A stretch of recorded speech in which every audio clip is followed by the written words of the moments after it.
Oh yeah, I forgot to do this. Hopefully OBS doesn't crash. Notification squad. Get the link. Thing. Here. Here. Big channel changes. Okay, close this.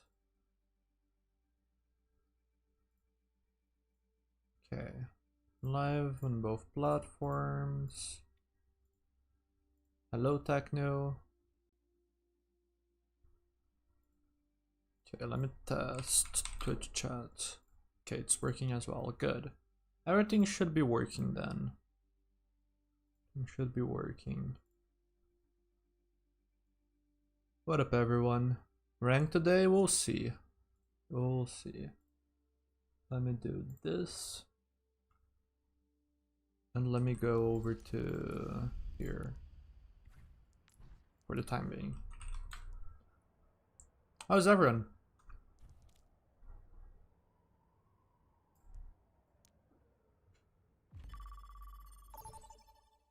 I think it's too early for me to play comp. I don't know if I'm gonna find queues.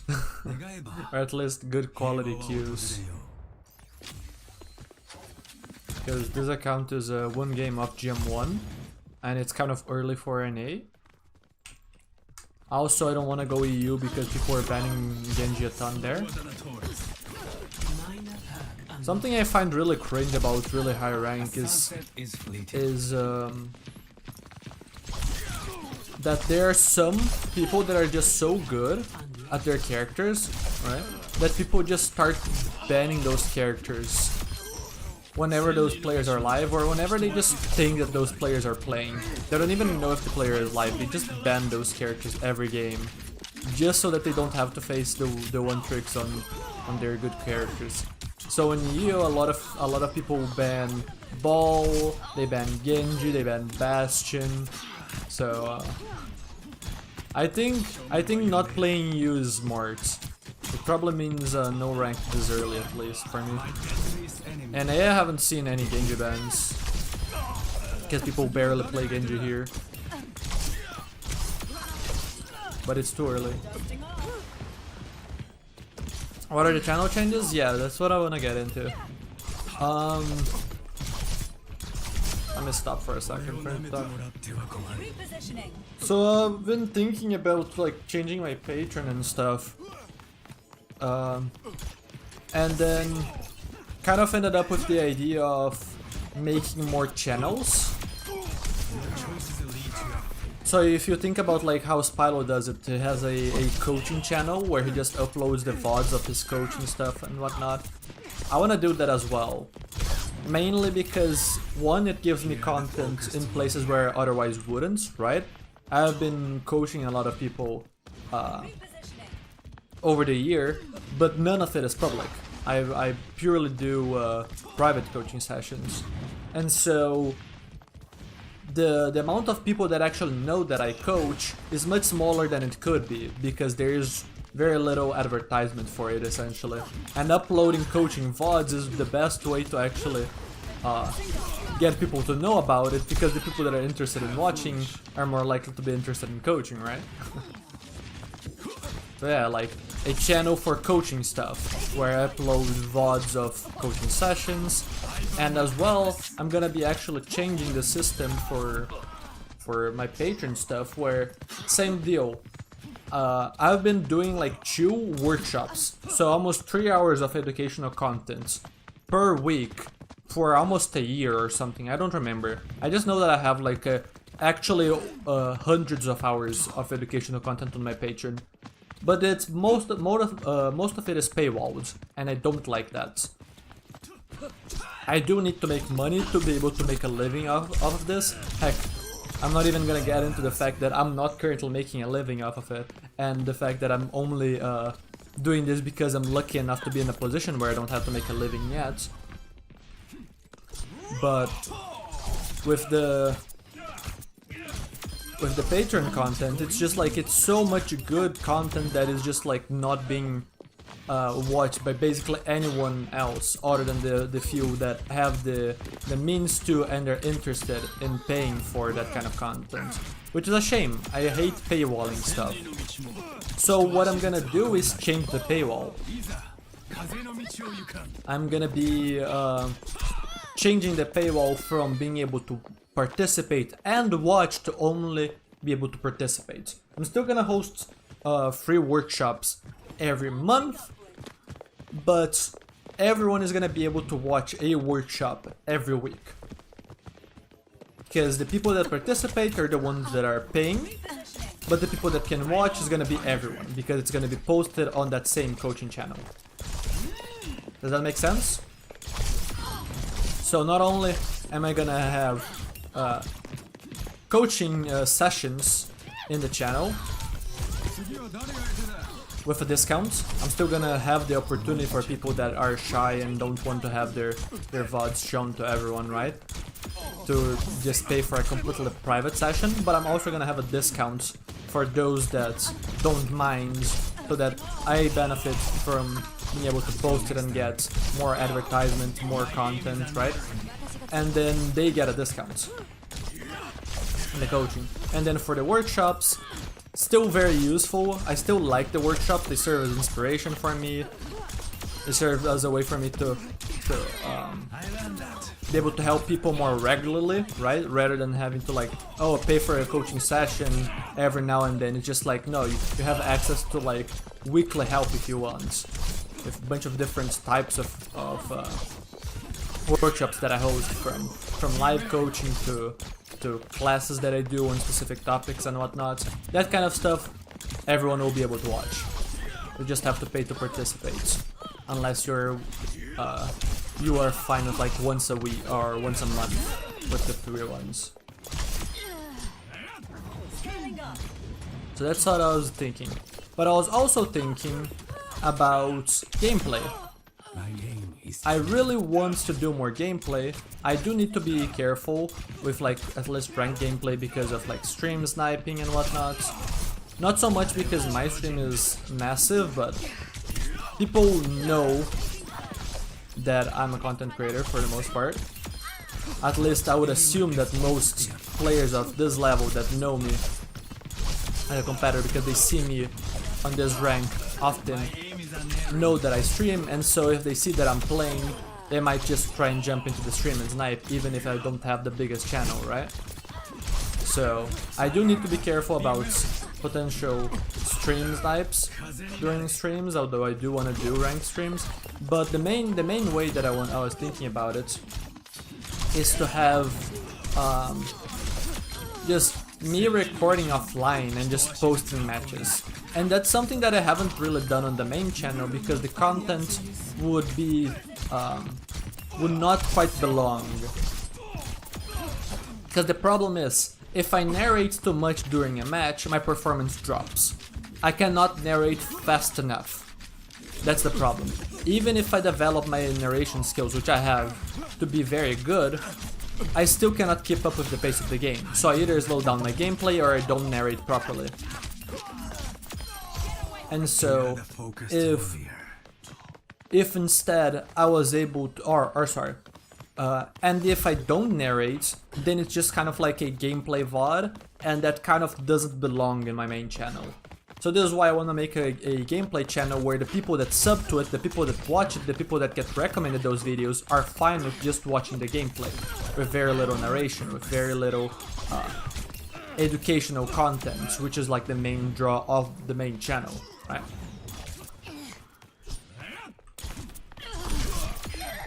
So that's something that I was thinking about.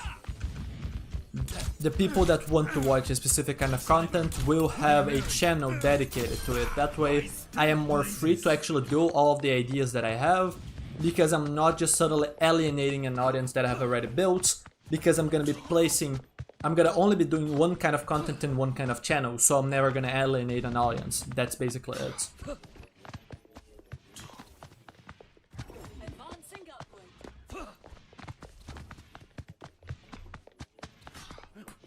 So I'm still gonna have the thought process videos. Those do very well, people like them a lot.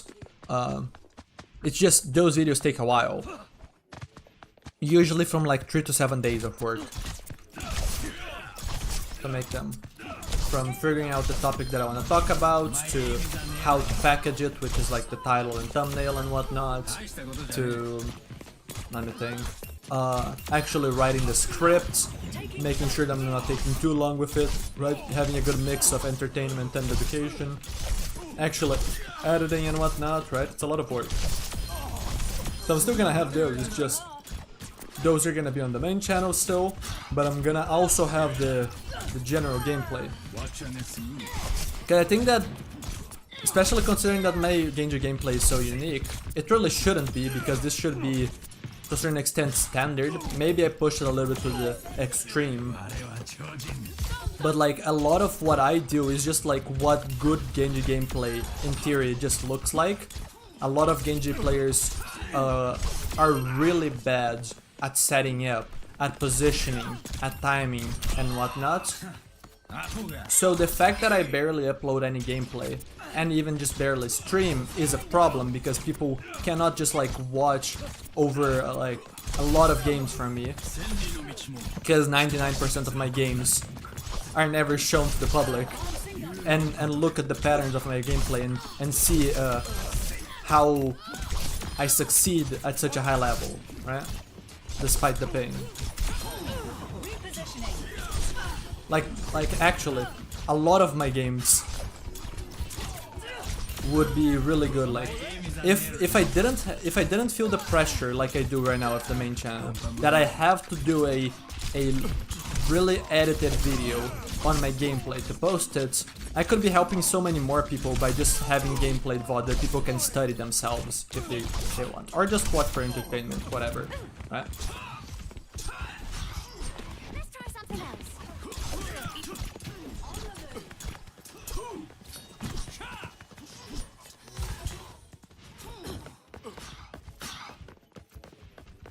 Yeah, exactly.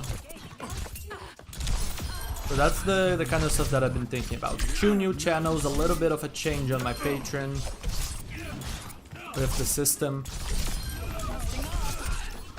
That way everyone gets more content and I get more advertisement for the paid stuff, which is what I need to actually eventually go full-time in this.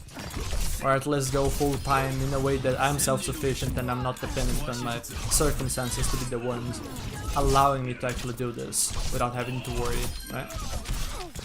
I don't want to be dependent momentarily on someone else, basically. I want to be self-sufficient with my content, which I currently am not.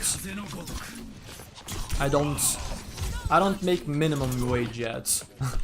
That's where it is.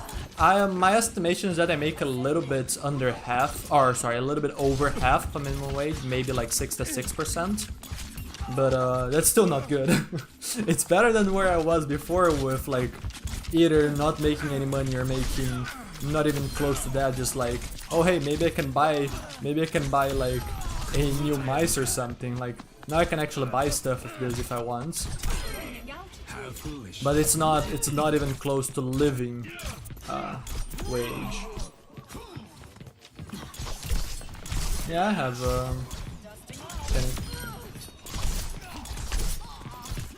do you want me to call you Kenny or Kai here in this chat?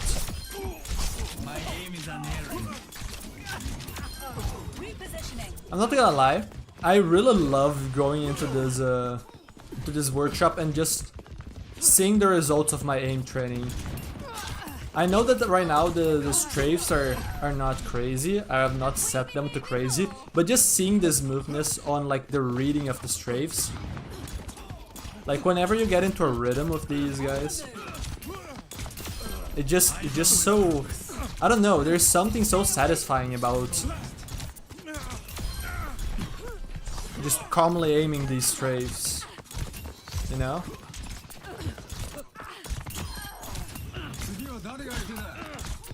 You know? Your actions continue to haunt you. Like, Do I have an example here? I might have. Sombra. It was against the Sombra. Here? I think it was here, maybe. Ready for battle. It was not easy. Bookmarks. Living in your Harmless shadow. Poke. Eliminations. Eliminate Richie. Let me see. This is also something that I need. I need to find clips for aim stuff. There are some positioning clips that I need for videos that I'm gonna make. We won't be in And the let's lead start for much accumulating longer. those. I cherish every victory. Hackeo listo. Do your worst. Let's watch this in faster speed. Do not leave the robot. At this rate, we won't be in the lead for much longer. I cherish. Like here, this might not seem like much, but the reason why I'm bringing this shot on the Sombra For much longer. is because of a bad habit that I have, and I'm sure a lot of other people also have it, where they end up trying to predict strafes rather than reacting to the strafes. And so, by trying to predict, they just throw themselves off more than they actually accurately predict the strafing. So in this case, this Sombra is gonna go for quite the long strafe to the right, and I would oftentimes not go for it, and I would just keep my crosser, like at some point I would stop my crosser and just wait for her to strafe back, and she never would. And then I would miss because of that, right? Or I would just flick off or something. Here I'm just like keeping with her strafe. She's strafing to the right. I'm not gonna do anything crazy. I'm just gonna move my crosser to the right. It sounds dumb to highlight, but it's important, especially because like in these situations, the Sombra probably is focused on the kill because she thinks she got the best of me, right? She got the hack and whatnot. So it's very easy for people when they are going for kills to completely forget about their movements. And so this Sombra just gave me a really free strafe for me to read, shoot, and one shot. And so as long as I don't psych myself out, right? Do a flick for no reason or something and not track, then I have a free kill. Because the Sombra is not paying attention to her strafe, right? It's not the best example for what I want for my aim guide. I'll need to find clips for it. But this is a little bit of result of Kovacs practice. And just like noticing from score differences, the different ways you can look about tracking people. I am escorting the robot. It's okay, Will. Everyone has to start somewhere. Be careful. I'm sorry that I can't speak in our native language, but that's just the nature of it.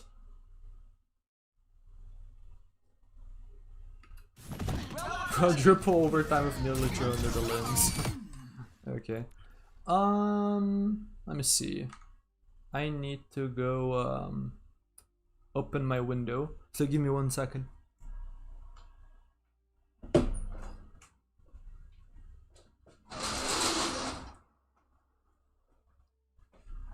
Okay. Otherwise I'm gonna sweat here. I mean, I'm already sweating. And I'm not even playing. Okay.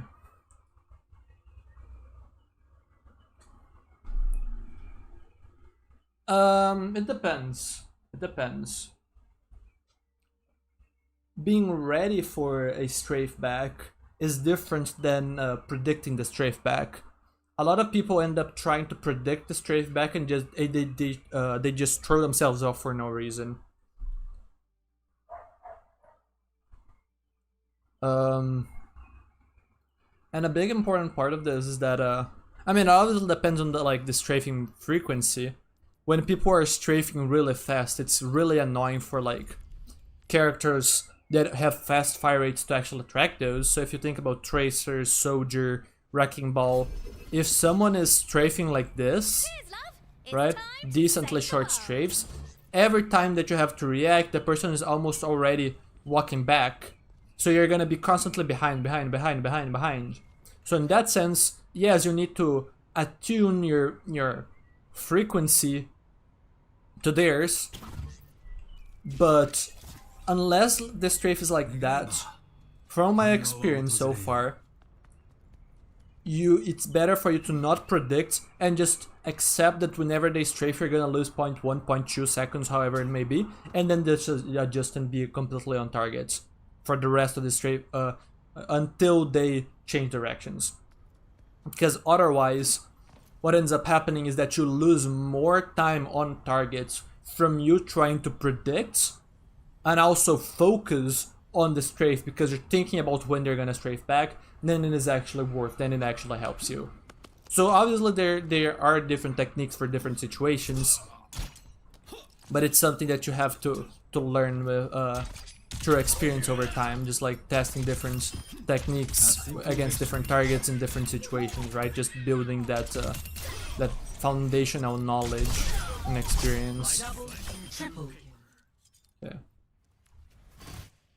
But yeah, let me see. If I click comp, see what I mean? I cannot queue right now, not on NA. I'm not gonna find games, and I'm not gonna queue tank here. Even though my tank right now... Actually no, my tank right now is not higher rated than my damage, but it's close. It's close. It's funny, I've played like very little tank lately, but I am basically the same rank, and honestly I wouldn't be surprised if I could hit a higher rank on tank. The mechanical demands of tank to a certain extent are smaller, especially for the tanks that I play. I mean, maybe not so much because ball is like very mechanically demanding, but to a certain extent I feel like the way that a character like ball scales is much more about like your game sense, whereas Genji, yes, it's a lot about that, but it's also a lot about mechanics. So I don't know. In terms of rank, I don't know which character I would actually rank the highest, if it is Genji or if it's someone else. What's my Genji level? I don't really know. If you were to combine accounts, it would change. One account is like level 100 and something, the other is 200 something. But you have to consider all the time that they changed the way that the system works, so... The amount of time, the amount of level, just like, it's hard to measure. And not something that I care about all that much. Quick play queues apparently are long. What about mirror strafing?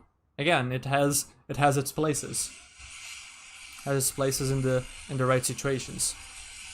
So what I would suggest is go into an aim trainer and figure it out, or actively practice it in actual matches.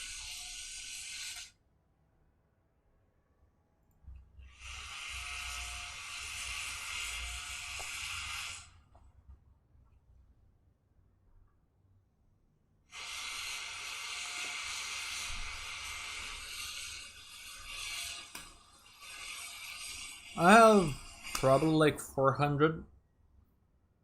I don't know.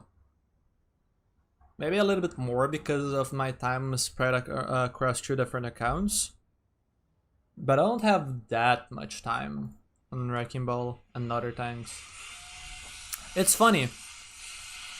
A lot of the reason why I can be so highly rated on tank is because I've just learned so much about this game. I have watched so much educational content that like I can where is the match here? Oops, that's not the one actually. That is not the one. It's another King Grove, this one.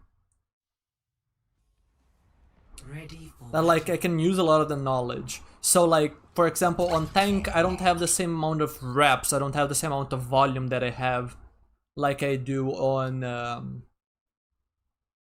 Genji, but I do know the ideas, and my mechanics, I have built a good enough foundation of mechanics to the point where I can kind of just play whatever and be very decent at them. So like from having an idea of like tracking and flicking and place shots and whatnot on all of the different techniques and how to use my muscles. Because I played both on high sense and on low sense, I have a really good idea of how to use my arm, how to use my palm, how to use my fingertips and whatnot, right? I know when to use which technique to aim, so I have like I have an easier time than others picking up other characters, you know? So as long as I have a small amount of practice on the character, I've played them in the past and I know how they're supposed to play, I can pick them up much faster than you would expect. I'm a warrior. Have I ever played Doom? I played Doom to GM before Season 9. I think I might have done that in Season 2 or something, I don't remember. You look like a talented bunch. This should be quick. Which perks do I get? I've been trying... I mean, the second perk is always meditation. The first one I've been trying to use Swift Cuts. Swift Cuts and Dragon Stars depends on the situation. Where was I going? Friends spoke... Season 2? When was it? All modes, competitive... 1. Attack commences. When was it? Escort the payload. I'm not gonna be able to look right now. I just know that I played some Doom to high rank early on in Overwatch 2.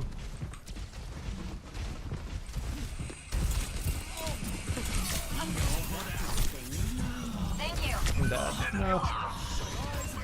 I decided to take a higher risk play. I could have just shot, forced the Ana off, go back to my team. I just wanted a higher rank play.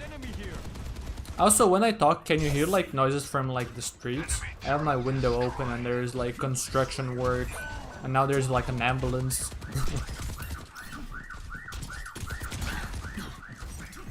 Yeah? Okay. Hopefully it's not too bad. Oops, I'm dying. I am repaired. This guy dropped. This guy is dead. Has a mercy pocket, but he is dead. Optimus Fall. As hook. Girl killed. He's trying. I'm just gonna farm this guy, he has no hook. For the time being at least.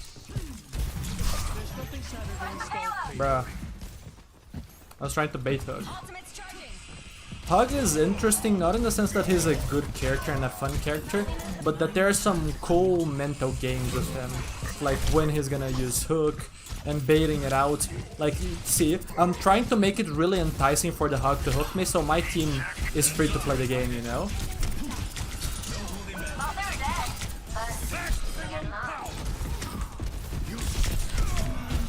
Give me my dash! Oh, there's an Ana here. Feel better? What the hell? I'm somehow alive, thanks to my Q. We are outnumbered. I am healed. Not today. I am healed. I'm surprised it lived. Okay, there. That time I was not able to strafe him in time. But yeah, that's an interesting thing about Hog, right? Just like trying to bait the hook onto yourself, either make your movement really hard to miss, or give him on purpose, like let's say you double jump, and then the moment that you know that your movement is easy to hit, you deflect to bait the hook on you, right? That guy should die. Let the Kitsune guide you. Where's Mercy?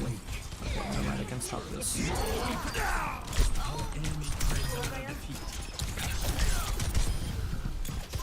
Enemy here. I need to do anything fancy here. I am restored. Meditation.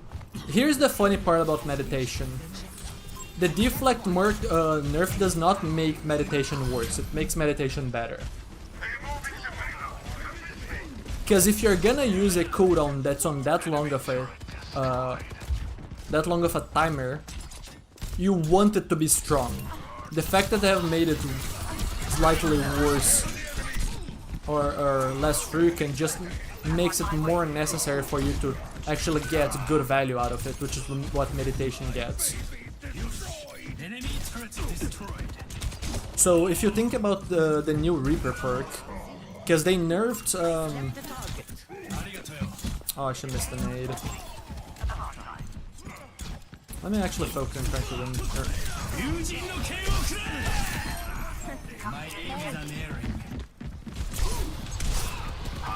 Oh, I somehow did not land any of those swings? That's weird. But yeah, if you think about the Reaper perk, where they reduced his normal Wraith movement, but they gave him a perk that gives him movement after Wraith to compensate, that just makes it so you need that perk. Wraith is not that good anymore without the perk. So rather than it being usable without the perk and then kind of good with it, it's now bad without the perk and fine with the perk, because they balanced around the existence of it, so they just made it a must pick. It's the same logic for meditation. Now deflect is kind of bad without meditation, so you kind of need it to make deflect a good cooldown. You know? The only moment where blade twisting would actually become better is if blade twisting was already a contender with meditation before, which it wasn't. It's not even close, even with the nerf.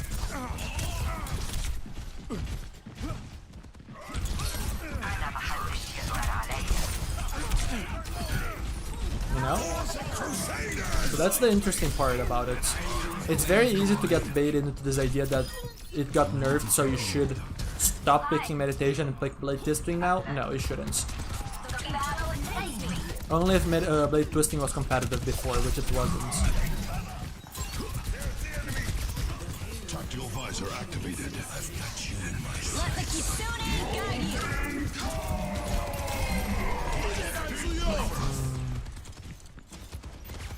Match has been awkward. I've been thinking about it part of the time, but the other part I'm not. Because I'm talking with chat. Okay, we just win. Nice. Let me read chat real quick.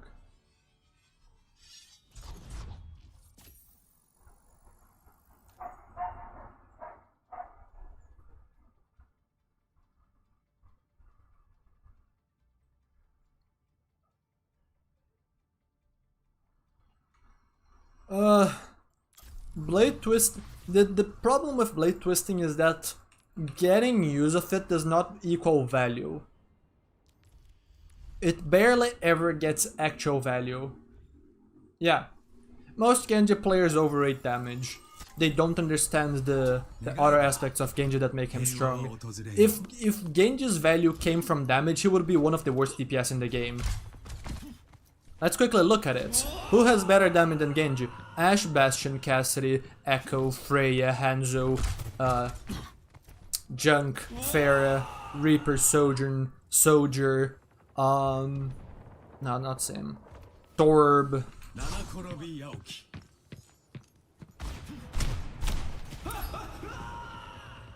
Yeah, all of those. So what was it, like 66% of the cast, 70% of the cast or something like that? Like Genji's main draw is not damage. Never was, never will be. If it ever becomes his main draw, then the devs have screwed up his balance to a point where they have reduced his skill. People like to think that Genji not being able to pull off one-shots as easily anymore has lowered his skill. No. It has actually made the rest of his kit actually relevant, and not just the one-shot bots. If it's too easy for players to actually consistently hit combos like it was in the past when they can just attach themselves a Mercy Pocket and hit a kill with triple body shot after a dash and melee, then that's a problem. Because that completely removes the importance of setting up on Genji and all of those other aspects.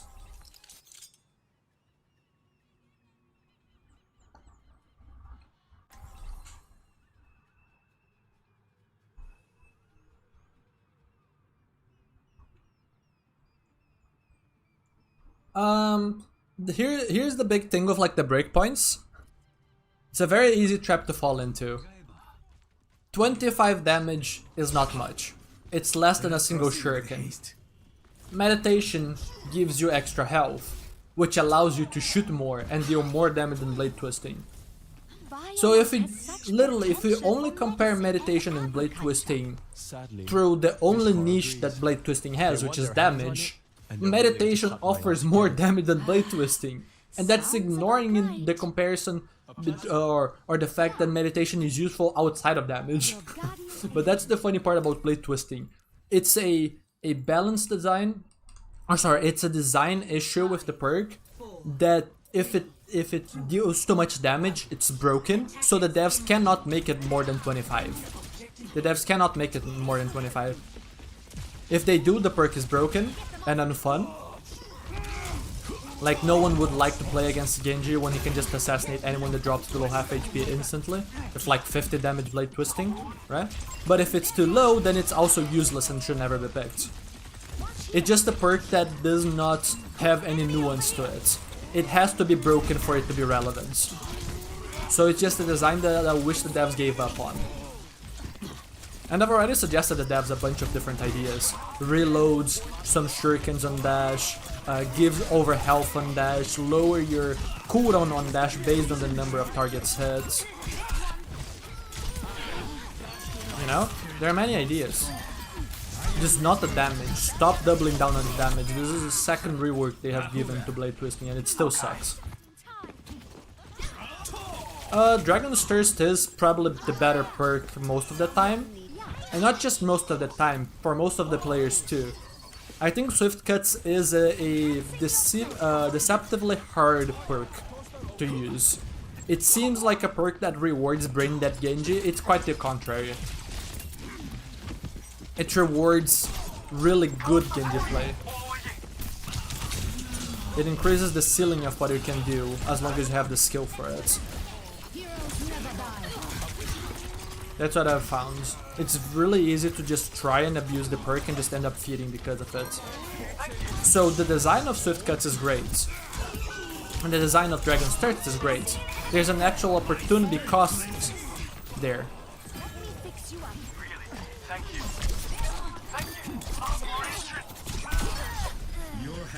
Okay.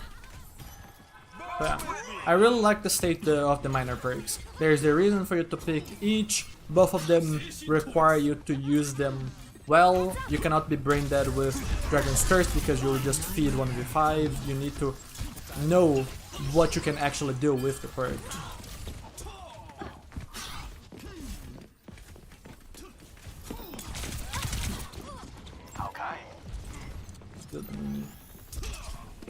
life protects life.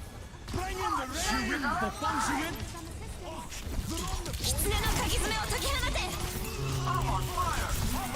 My team is not gonna heal me. I'm dead to this Winston.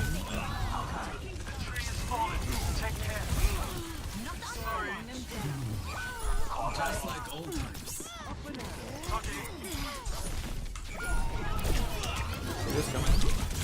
Reset me. My life river just staggered me.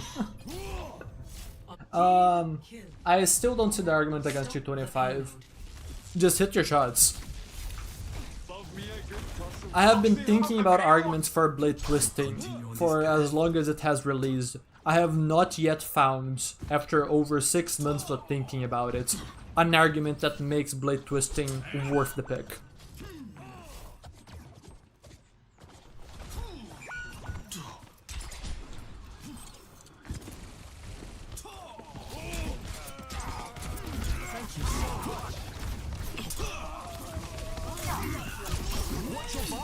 Need to let my life river heal my...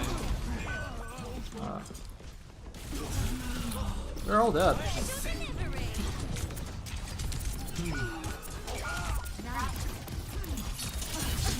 Give me more shit.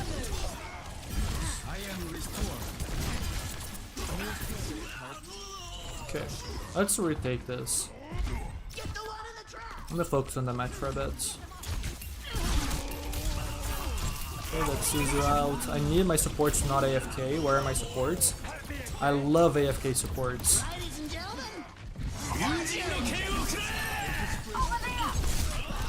I need my supports to actually move up. Please move up, please move up, please move up. Okay. My hazard's on point, it did enough. Hopefully. This support composition still sucks. And it's not just that the support composition sucks, both of these players are playing in the back, so they're actually literally just heal bots. Like, you can play Life Weaver Mercy and have it get decent value. You need to not play all the way in the back just as heal bots. You need to absorb pressure and live it. Dodging people as Mercy, absorbing damage as Life Weaver and surviving it. Neither of these supports are good at it. Both of these supports suck. So yeah, I'm walking to point and both my supports take 10 ages to actually walk up.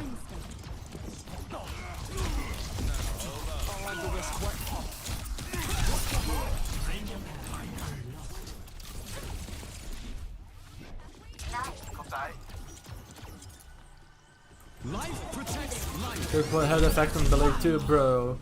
Blade success is not about damage. Blade success is not about damage. It's about not dying.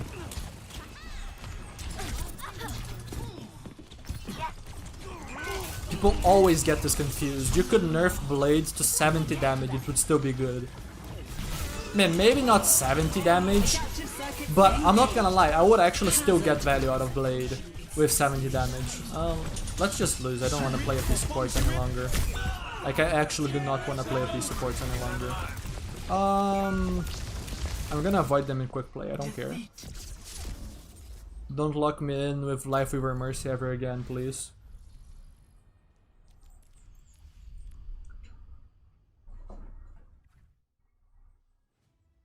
Having supports that offer zero offense, whether through their design or through the way that they're played most of the time, such as Mercy, with the hero fantasy of the healer, is just really, really bad in Overwatch 2. You need supports that are offensive somewhat. Or actually provide any utility. None of those supports were offering that, because they were not using the parts of their kits that give them utility. Mercy was not pocketing aggressive angles, because I got zero help the entire game. She was just a heal bot. Life Weaver dealt no damage to the enemy tank, which is quite easy for him to do. Life Weaver absorbed zero damage, right? It would be funny. I've almost wanted to play Life Weaver before, just to prove that. I mean, it's not that I have to prove, because people have already proven it before, right? But it would be funny for me to just pick up Life Weaver and be higher rated than almost every single Life Weaver player, because I know I have to press M1 in the character, not just M2.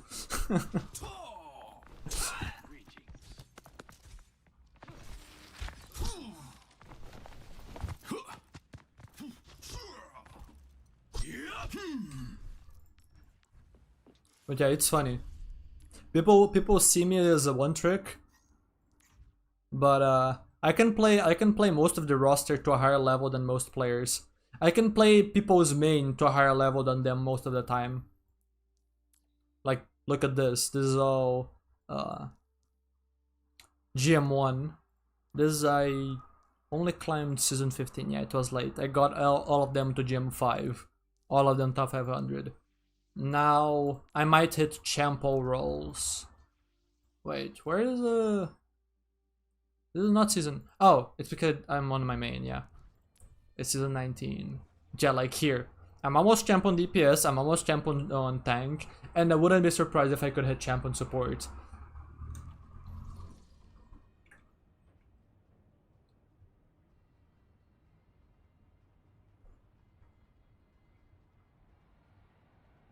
More space making than getting kills? Disagree. A lot of the times you need kills on Blade. You just need to know how to handle the attention, or how to dodge attention, by timing the Blade properly. You can get value through space with Blade, but a lot of the times that people mention that they're making space with Blade, they're coping. They don't know what they're talking about. They went for kills and they failed. The clip that I used in my Blade guide with like the Shambali retouch, where I got 0 kills dodging EMP and forced codons, as well as made my opponent's back up, so my tank could move onto point without taking damage. That was valid space making, but that was a really rare situation where I could actually get value out of making space with blade. Much better. Usually you need something more tangible. You need something like cooldowns. You need damage without kills. Damage without kills is fine. You need something, right? Pressure.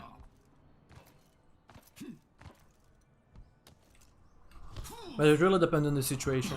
I was talking about this yesterday with someone that was VOD reviewing about how if your setup gets ignored, then wait, this is quick play, right? Give quick play, right? Because this is a high rank tank player. Yeah. Quick play, right? Yeah, this is quick play. There are gonna be no bans. But where was I?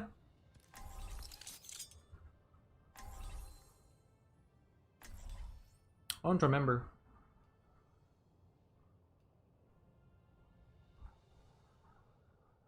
I actually do not remember. Blade Force support ult? Yeah, it can be. Depends on the context. If your Blade Force support ult, they can use that support ult to push your team while you're useless, that's bad. Talking about setups. That is what makes them superior. What about setups? Oh yeah, I was talking about with the students, right? What was I talking about with the students? Oh yeah, if they don't, like if you have an aggressive setup and they ignore you, your value is through kills most of the time. If you have an aggressive setup and they are looking to clear you out, the value is through the duel and just controlling that space. So the context matters a lot. Sometimes you can trade resources with blades, sometimes you need to get the kills with blade.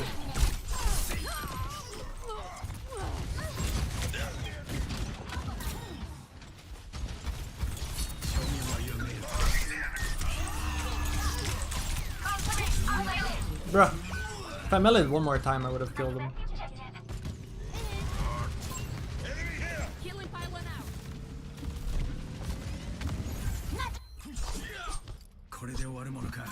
I see an enemy.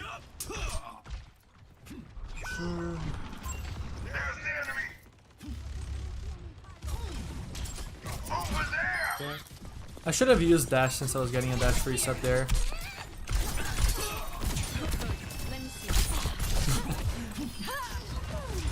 Pro tip, hold deflect. People don't almost never expect. Oop, I might be dead here. People almost never expect you to fully hold deflect. And there are some specific matchups where it's really strong to do so.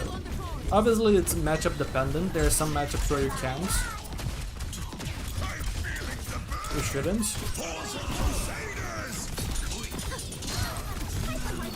But some others it's really strong, like against the Freya for example.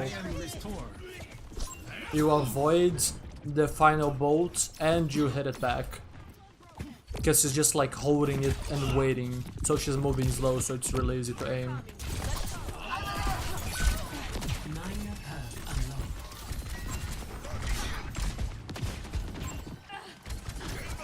I'm just gonna wait for my regen. I can play this maybe.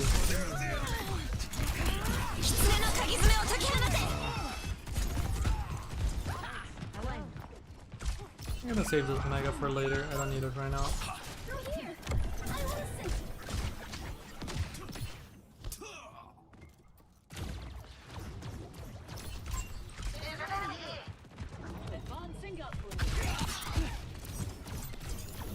I need to make an overlay for the coaching sessions that I'm gonna record and actually post to the public.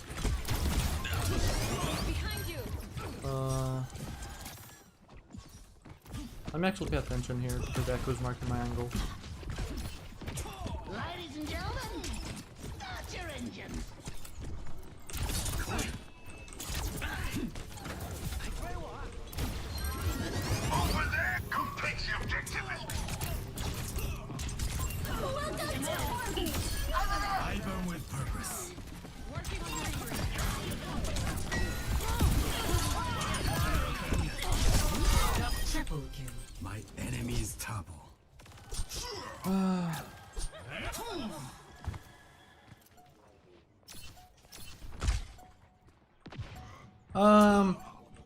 You can mark a player, you can mark a position, depends heavily on context.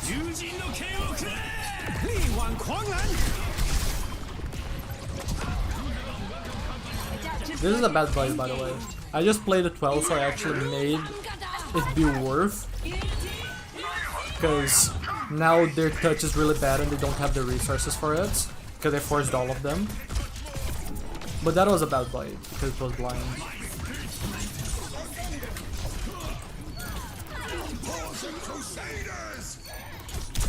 First round, 1.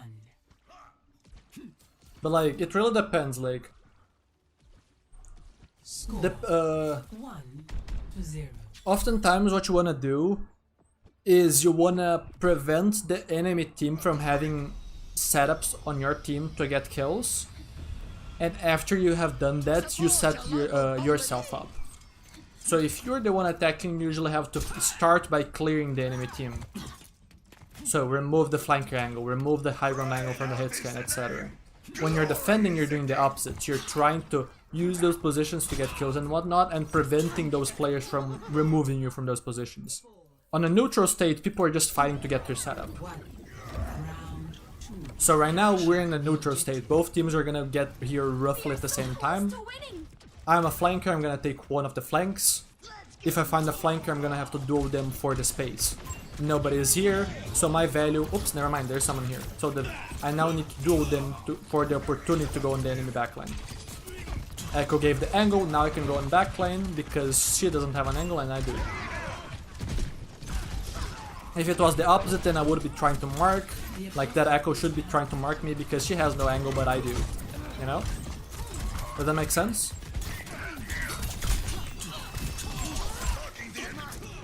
Now, because I did not mark the Echo, she got her own angle, so she decided to just let both of us make plays. And that's a risk you can take, if you think that you're just gonna trade better into the enemy's backline. Oop.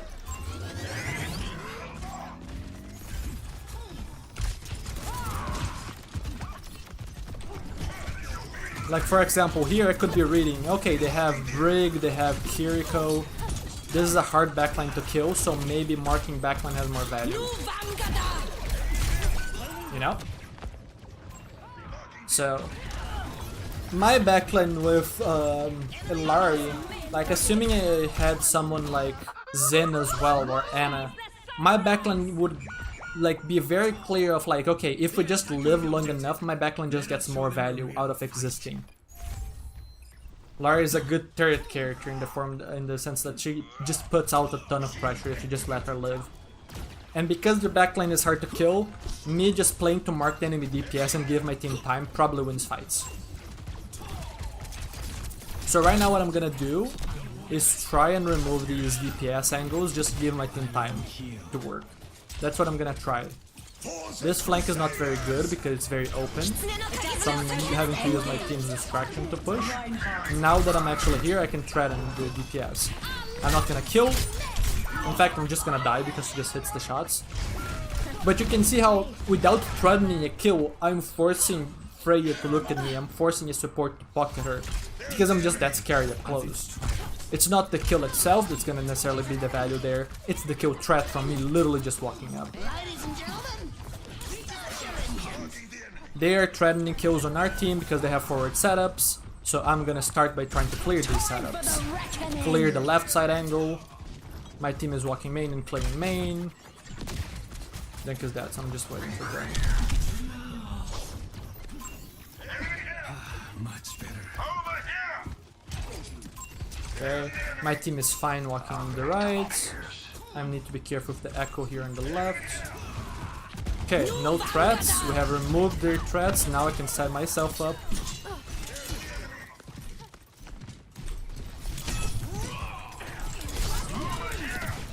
And maybe go for kills. So that was the process that I was talking about. Down space, you first remove their setups, then you set up for your own.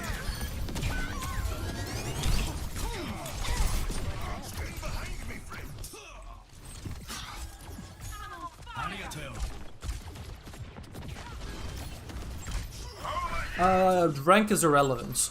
I would need to see your gameplay to know.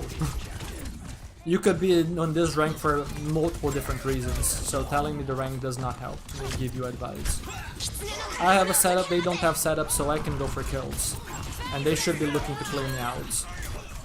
Because they're not clearing me out, I'm just gonna get the thread on this Freya and kill her. Right? So that's what I mentioned before, right? If you have a setup and then they are disrespecting your setup, your value is through kills. When I was trying to set up here on the left and the echo was marking me, the value was just from trading one-on-one with her. Enemy sighted. Enemy turret ahead.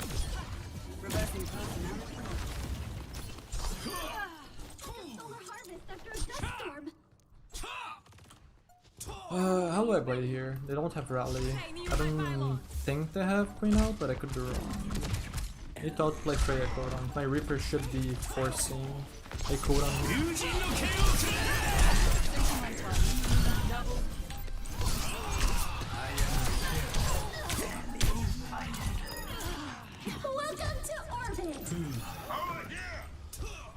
That blade is probably not very good. There is some logic to it. Because my Reaper, I'm pretty sure he forced Freya updraft, so then the Freya is vulnerable. The only cooldown they have to protect her is TP Suzu, and I can wait that out of deflect and then commit for a kill, get at least one ideally. But even then, it's just like I'm dealing with so much damage threat from Freya, Echo and whatnot, that is not an ideal blade. Because there's so much attention on me. So cooldown wise, I can make that play. Timing wise, because everyone could turn around and look at me because my team is not engaged, not good. I just made it because it's quick play.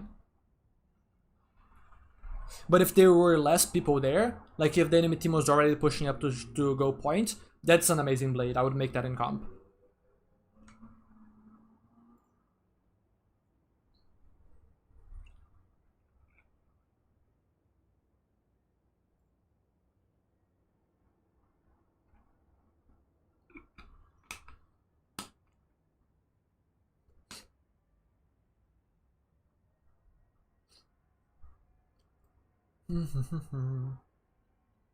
I don't think that the queue is gonna be all that long, but since it's queue, feel free to ask me questions or give me topics to talk about. Probably not gonna stream too much longer. I've already been talking for almost an hour. And because I've been talking mid-match, so I start to get more engaged, I start to get more excited, I start to talk with a higher intensity. It ends up being more taxing. So I can already start feeling. So maybe I just stop talking so much and I can stream a little bit longer. But yeah.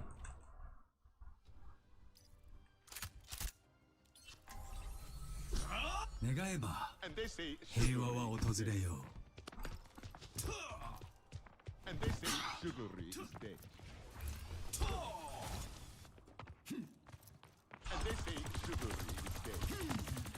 Face me. Taking the lead. Skins can have a psychological effect, yes. If you consider a skin to be cursed, you're likely to play worse because you're believing in yourself less. So there are ideas like that that can make skins actually affect gameplay, even though they theoretically have zero gameplay impact.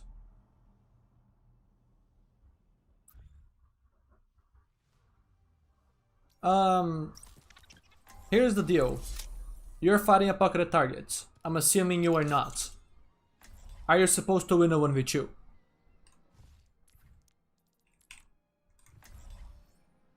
Why quick play instead of comp? I cannot find comp games right now. It's too early. I checked, my DPS queues would be over 20 minutes. It's too early for my skill level. We know why we're here. Let's get to it. And as I climb higher, I don't know what my ceiling is, or my current ceiling is on damage, I suspect that my current ceiling is not this. I wouldn't be surprised if my current ceiling on DPS was something around Champ 4. I just haven't played enough to prove yet and actually know what my ceiling is. But from my ability to just consistently win at high GM, it feels to me like still the only thing that's holding me back is a little bit of my mental, and in this case just like my play consistency. I have not been playing too consistently. Or inconsistently not in terms of like actual performance, in terms of like I haven't played comp on DPS basically at all since the new season. I've played like 3 games. So I'm not even giving myself the chance to climb.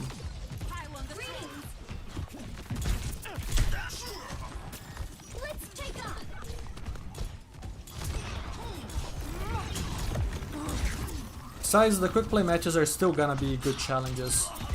Because, like, as we saw from the last match, I had a champion 4 tank. Quick play still has matchmaking, it's just... the matchmaker just has much more freedom to go for people of bigger range differences, bigger rank differences. Yeah, as you can see, I'm not going for kills. I mean, I am going for kills, but the value is not from the kills, it's just from threatening these players and not allowing them to make the plays they want. Now maybe I need to go for a kill, because my Juno died. But a lot of the value there was just Kiriko wants to flank? Nope. Widow wants to find a sideline in my team? Nope, I'm there. If you try to scope in and kill someone, I'm there, I'm gonna kill you. So a lot of my value was just marking. And that answers just the question earlier about like the pocketed targets. You're not trying to kill them. You're just trying to get them busy. Like right now, I don't need to actually engage this Widow. Just existing right now, I'm making both the Ana and the Widow busy. Now my team is somehow losing, despite having the player advantage, so I need to go for kills. But in theory, my play is just fine. And oh! Need to wait for our team to walk a bit. And actually I'm gonna try and prevent the Genji from flanking. No Mega here, huh? Here goes with this Genji. Yeah. The Kiriko tipping into the Genji is what seals the deal there. If only I had a support on the angle with me, but neither of these supports are likely to actually go on an angle with me. They're most likely to just sit in the back and AFK heal and shoot. So I'm gonna have to be very careful marking angles, because they have a better comp to contest angles, so I'm playing solo. So I'm most likely gonna lose every duel in the angle. So the value is not through holding the angle, the value is from slowing the enemy team down. Enough so that my team just wins the front line.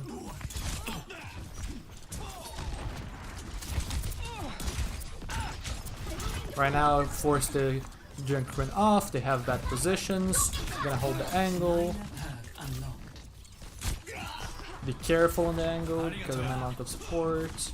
Widow is far back, so I can't go on her. Shoot the Genji, prevent him from being able to walk. Aw. I disappeared.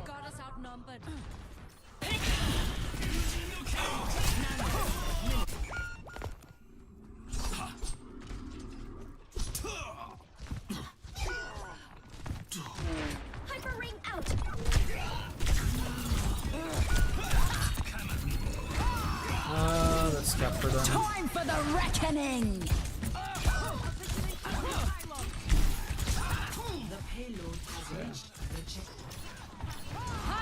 That was not a good blade. That blade could have held second points if I just got a kill.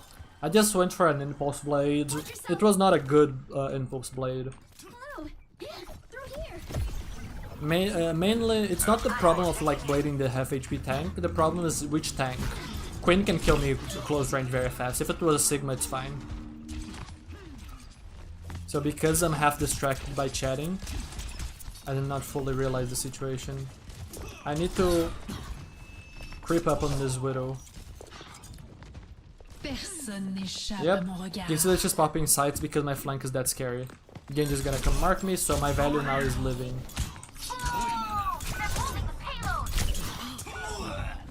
Not much I can do there. Especially not when the Genji just hits more shots than I do.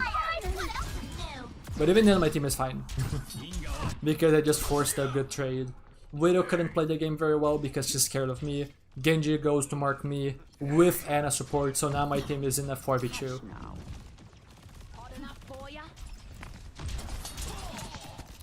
Now I'm just gonna try and prevent people from using this flank most likely. Actually no, we're gonna back up. They're gonna push hard, we have, more importantly we have Juno ults.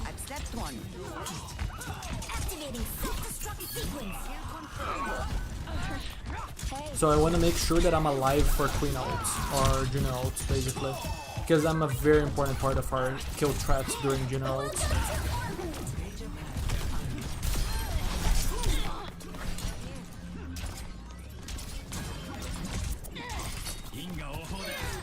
I am getting better at this.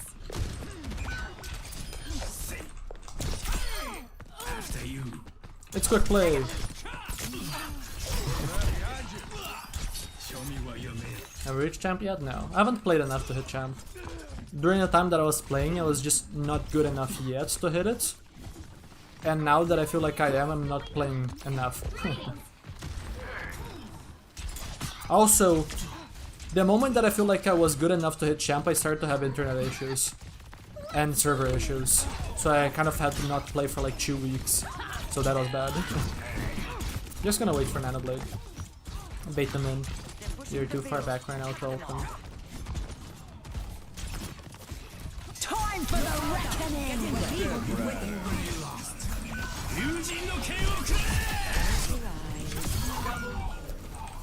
Need to live here, hope my diva kills Widow.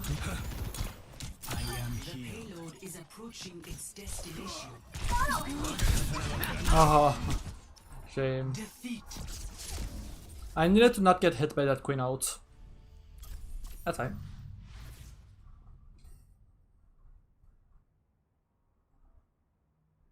I mean, it depends on the situation, I cannot give you a broad answer.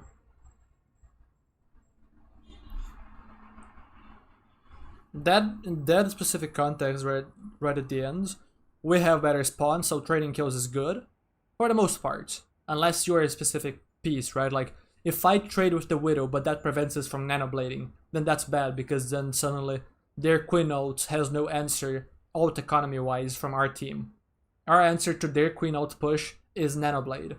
So if I need to make sure that I live for that, so I cannot kill trade, even if in theory the spawn advantage makes kill trading good there.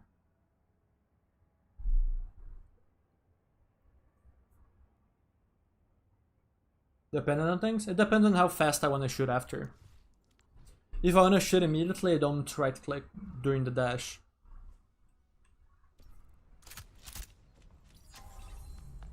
Keybind guide? Keybinds are irrelevant for the most part. Like, it's very hard for you to put a keybind to a place that actually like does anything negative. Most likely you're just gonna pick something that's comfortable to you and that's all that matters. Choose your map.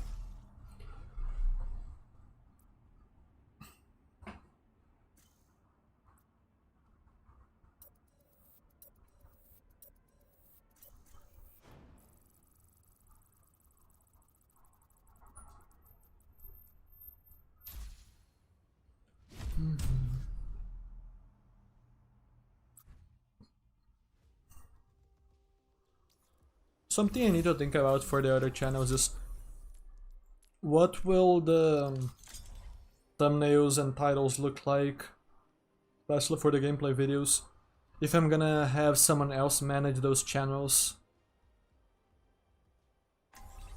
The main problem with like having other people manage those channels is that I was not planning on investing money on those channels. It would be helpful for me not to have to spend some time whipping up some quick thumbnails, for example, but I realistically also don't think I can spend money having a manager from a gameplay channel, for example, making thumbnails for every video, you know, and stuff. 5, 4, 3, 2, 1. Round 1. Capture the objective. Envahir sous lock.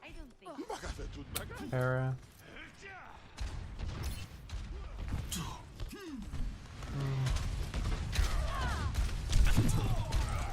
Who is here? It's a Nash? What are you doing, bro? Oh, I didn't dodge it. Yeah, she has no coach gun, I can just dash her.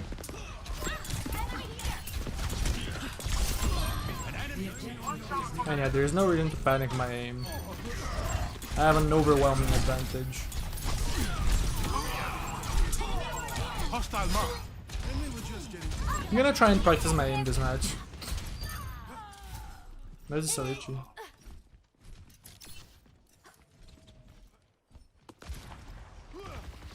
Alrighty. I might need to expand the script writing thing into more general just help.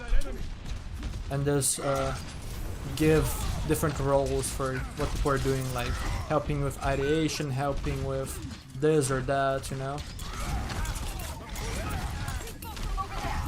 Go back in here.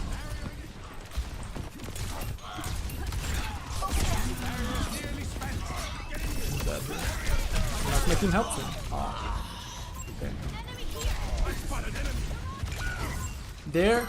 And I think that in general this match I'm not gonna care too much if my plays make the most sense. I'm just gonna time my engagements well, but if it makes sense chasing or not, I don't care. I just wanna work on my aim right now. And it's not that my aim is bad, I just wanna work on specifically my patience. I don't wanna end up rushing flicks and whatnot. Like you saw how, like there for example, see how taking just 0.1 extra seconds for both of those shots just make it so easy for me to get the kill.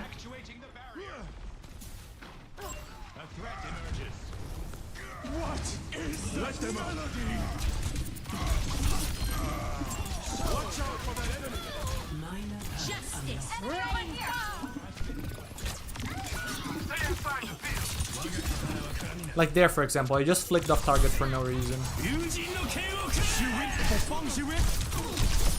It's not damage. It's, in this case, it's just being able to live long enough. So yeah, it's not blade damage.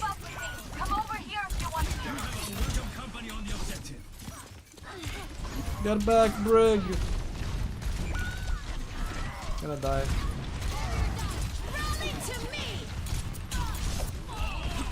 What happened to my camera, bro?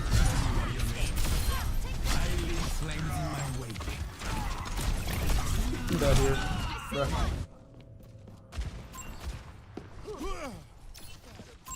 Hostile mark. So, I need to put more work into applying the stuff that I've been practicing in Kovacs into actual Overwatch, making it a habit in Overwatch. Because it's easier in Kovacs because it's isolated. There is no pressure to performance, at least it's different pressure to perform than in Overwatch. I have to focus on less things, right? I don't have to worry about my strafing, for example.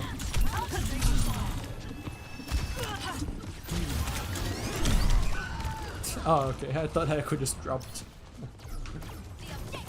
Other than a coaching session for you. A VOD review with true text. I put much less time into it. I don't really answer questions for the most part, or don't answer them to the same degree I would. I don't do demonstrations with my own gameplay. There are a bunch of things. Over here. Heading in. I spot an enemy. There are times for you to put the fan in the middle. Yeah, it's like here. I'm not gonna shoot immediately, so I might as well just get the free damage, you know?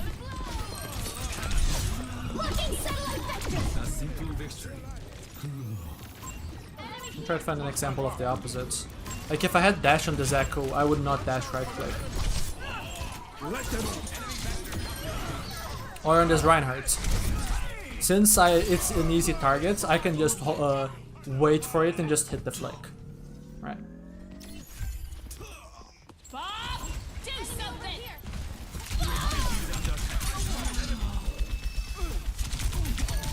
Okay. My team ignores the Bob.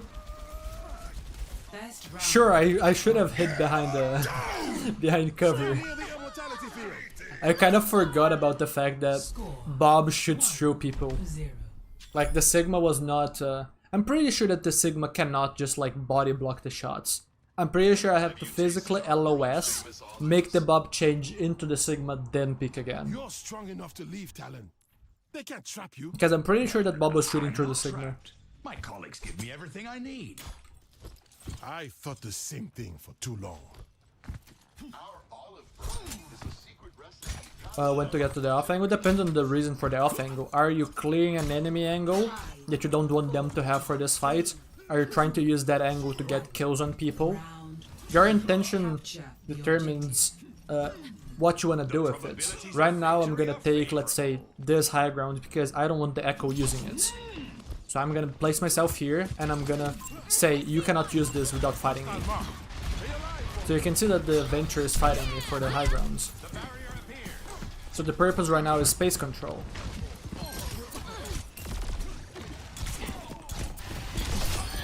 And now I was able to actually get a kill from it because the Ashe disrespected my setup.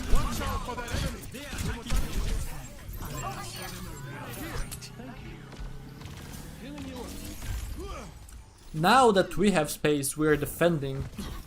We don't really have to worry about our opponents killing us because they don't have setups good enough to kill us. The Venture is not on our backline, the Ashe does not have sightlines on squishies.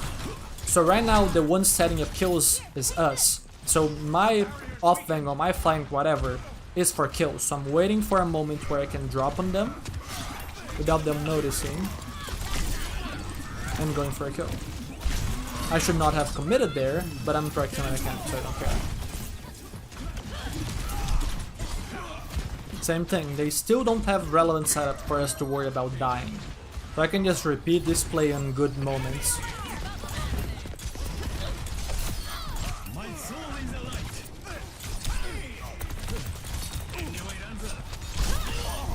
Like slicing through paper.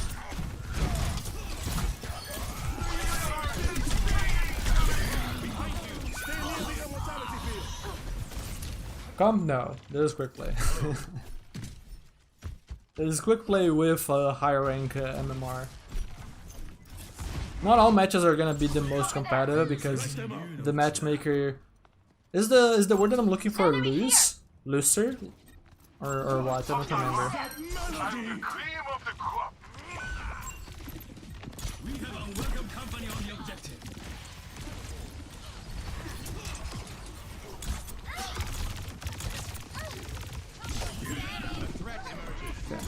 A little bit of a downside there of me focusing so much on my aim is that I forgot I needed to dash. You got too far from me.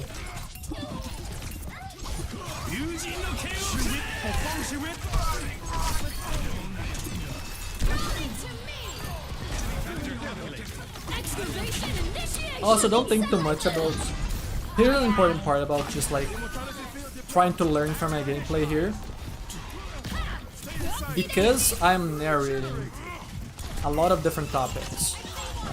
I'm chatting with chat about whatever questions they have. And also because it's just quick play and I'm just chilling. Some parts of my gameplay are gonna be like good, some parts of my gameplay are not gonna be good and I'm just gonna be trolling for no reason. Or for practice reasons. So you cannot just look at all my gameplay here and be like, oh, I'm gonna copy everything. No, don't do it. You need to know what you're looking for. Hit Masters for the first time last season? Congrats, dude. Everything to play with is Genji? I don't know.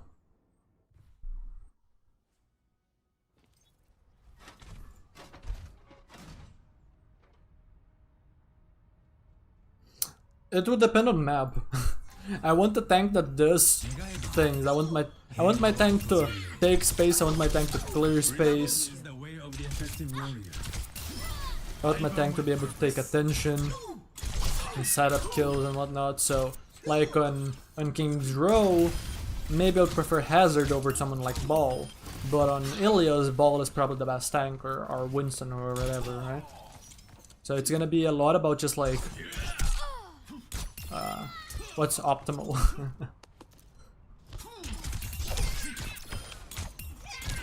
Double kill. Because I don't think I really have a preference in terms of just like, I mean, maybe I just haven't thought about it. Minor perk unlocked.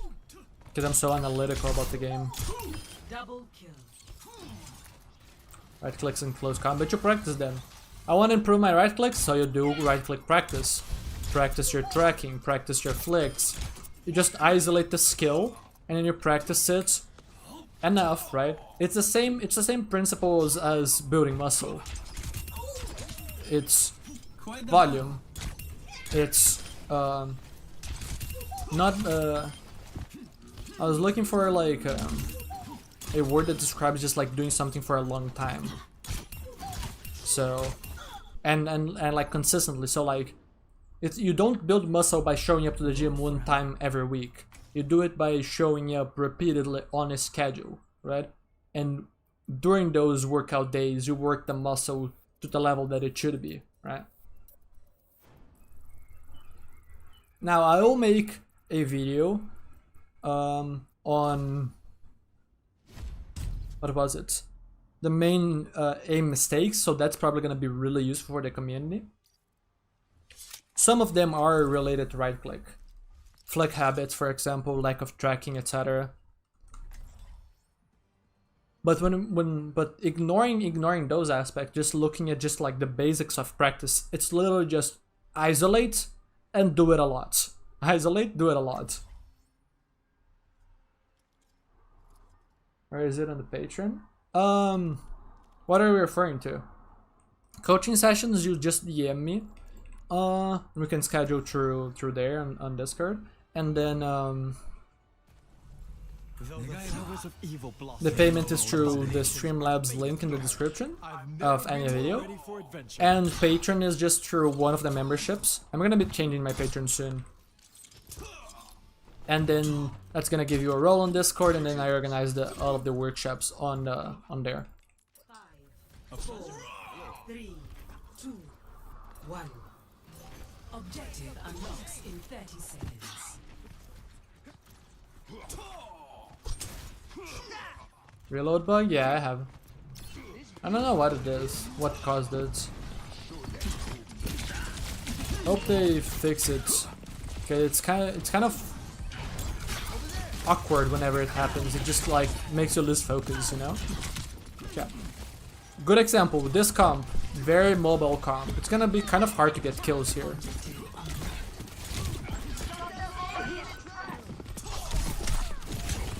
So a lot of it is just gonna be fighting for space, is what you're gonna see. So I'm gonna be dueling Tracer, I'm gonna be dueling Genji. And whichever team gets to hold better space probably wins the fights. Right now we need to remove these players from the high grounds. Now we can set our own threats, so I can go in backline. So right now we have better setup than the enemy team. So this fight win is not because we executed better mechanically. It's literally just because we had better space than the enemy. People that boil down the game to just mechanics are misunderstanding the main reason why most of their plays fail, or why their plays are inconsistent, right? They don't understand why some plays where they execute well fail, and some plays that they execute poorly are successful, and stuff like that. Right now, my purpose is trying to hold space away from my opponents. Now this fight we lost because Tracer just hit a good mechanical play. So they kind of bypass the whole setup aspect, but that's kind of the exception.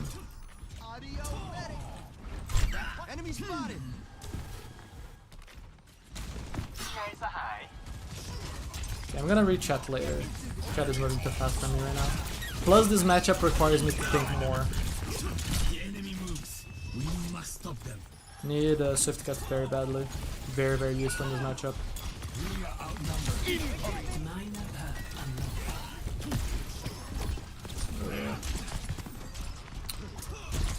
I likely need to wait for my team here.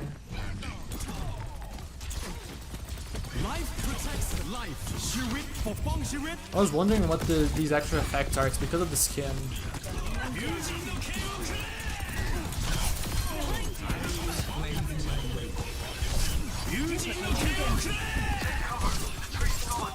Strike quickly and halt their movement.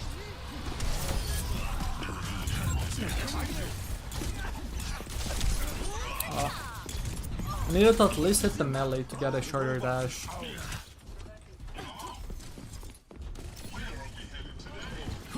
All systems on optimal level. I wanna cut her off.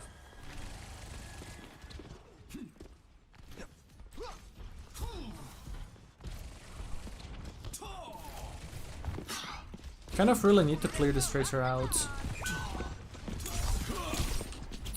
Although she's doing a really good job. Okay, there you go. Expensive. But that's because we did a bad job chasing. My Doom especially. My Doom needed to hit more shots if he's gonna chase like that. That's where the mechanical aspect really matters. Like, okay, I have my setup, I need to hit these shots. You know? Because I need to get some value out of my setup. I forced this guy back, so that is value. I'm hitting my shots on Genji, so I'm winning space. And yeah, this guy could not have engaged me at that HP. This guy just disrespected the fact that I've successfully marked him away from the position that he wanted.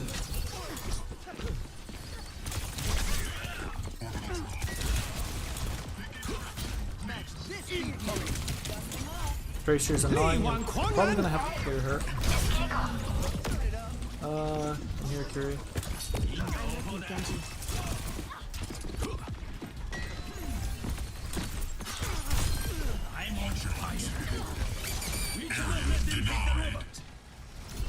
Cannot give them capture.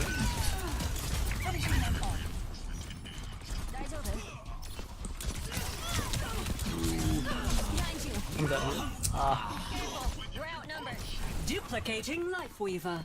I'm doing very well. You can see that I have like 50% more damage than their Genji. But the rest of our team is not pulling through. Life protects life. Shirit for Feng Shirit. I'm not getting kills, but I'm doing a really good job fighting for space. I'm preventing their threats from actually being realized and becoming kills.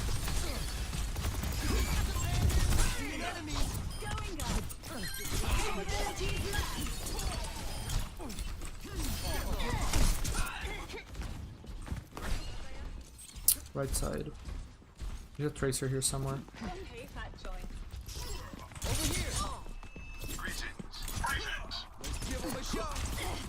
Careful, Lucio. Nice. Now we need to help these players. They're too far up. Please live. Nice. Okay, there we go. This is our chance back. Need to not die here. Genji wants to go for me.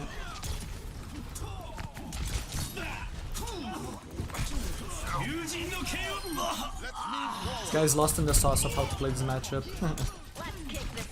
Can't blame him. It's not an easy matchup. Oh, and I keep getting the staggers, and then we should be able to get cap out of it. Where's the Kiri? Kiri's alive. Is she here? Okay, there you go. Kiri's dead. We should be able to get cap. I want to slow them down.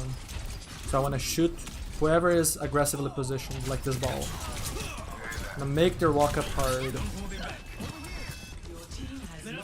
I almost got capped for free. If my team did not AFK and actually was there with me, they don't even touch.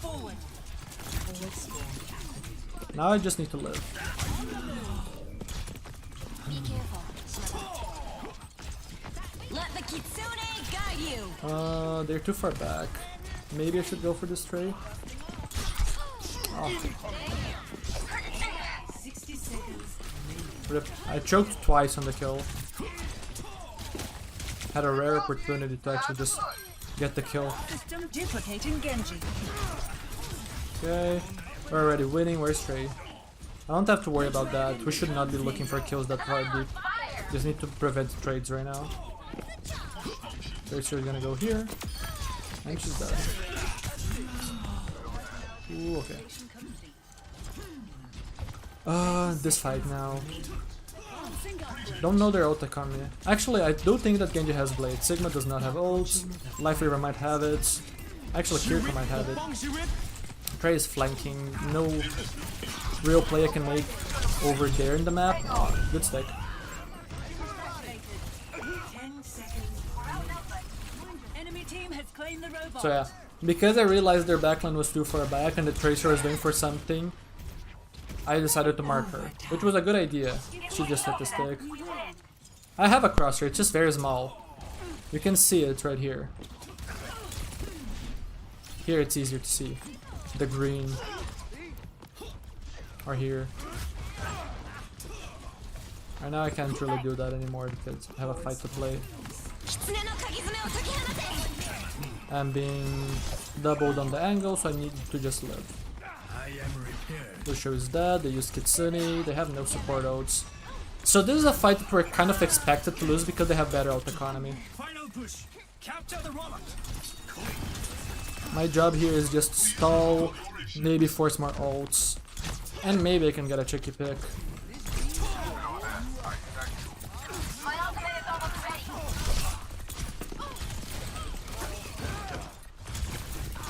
Just looking to create an opportunity. Maybe this guy.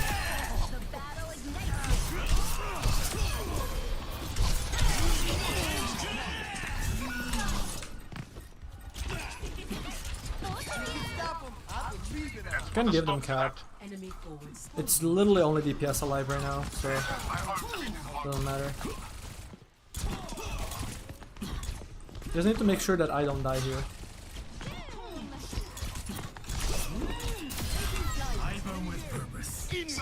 Because they're just gonna slowly die because they have no heals.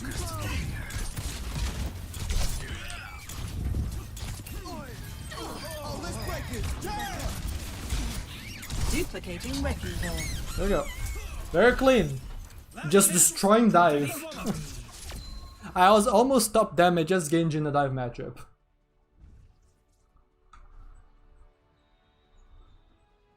There you go. I locked in for a bit to actually give a better example of like what gameplay you can actually study from me.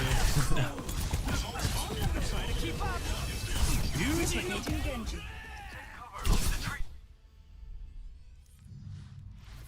So, any questions that people would like about that game? I missed a lot of chat because of it, so let me go back a bit.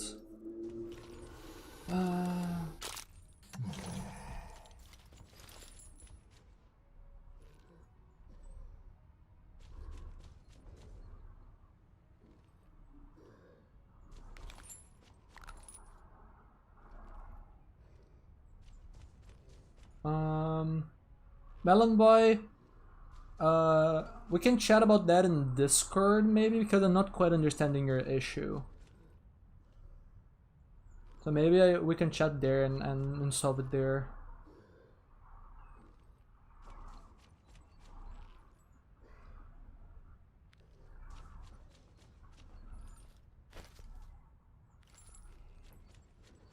I'm intruding you? I haven't played much, but I've been having fun. She called me a hacker. Like the playlist? Not exactly. I'm just currently chilling with the community. I enjoy doing that. Double kill. Precision is the way of the effective warrior.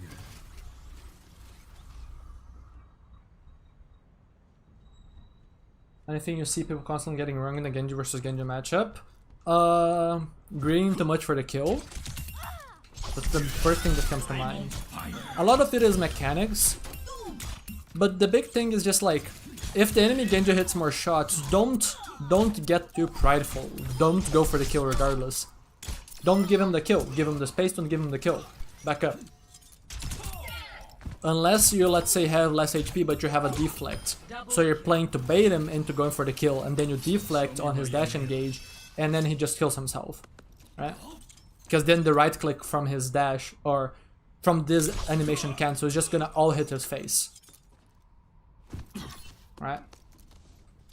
But the biggest issue that I see with people in Genji matchups is they get too prideful. So they go for kills when they shouldn't. They ignore the situation of the battlefield. So they dash, fail to get a kill, and then now they're in the middle of the enemy team and they die. I exploit this a lot. I really do love exploiting the pride that Genji players have in their mechanics, baiting them into an advantage in the matchup, so that I trick them into thinking that they can get a kill on me. I deflect and stall, let my team heal me, and just watch the Genji die because the Genji is in a bad position. So I love baiting them. I love giving them an advantage on purpose. No server in Brazil? There are. I'm just too good for the player base in Brazil. If I were to kill in Brazil right now, I would wait 3 hours to get diamonds on my team. How do I decide my tempo? So well, experience. Depends on the quick play game. That's awesome. YouTube chat, not Twitch. I'm reading both chats. I wasn't really reading chat during that match. I was locking in to make it a really good match. If by the way, if anyone wants to actually watch that match, I'll not argue that it's perfect, but for the most part I paid a lot of attention to this match, so this is a good match to watch for reference. Here's the code. If anyone wants to watch that match in the actual replay viewer.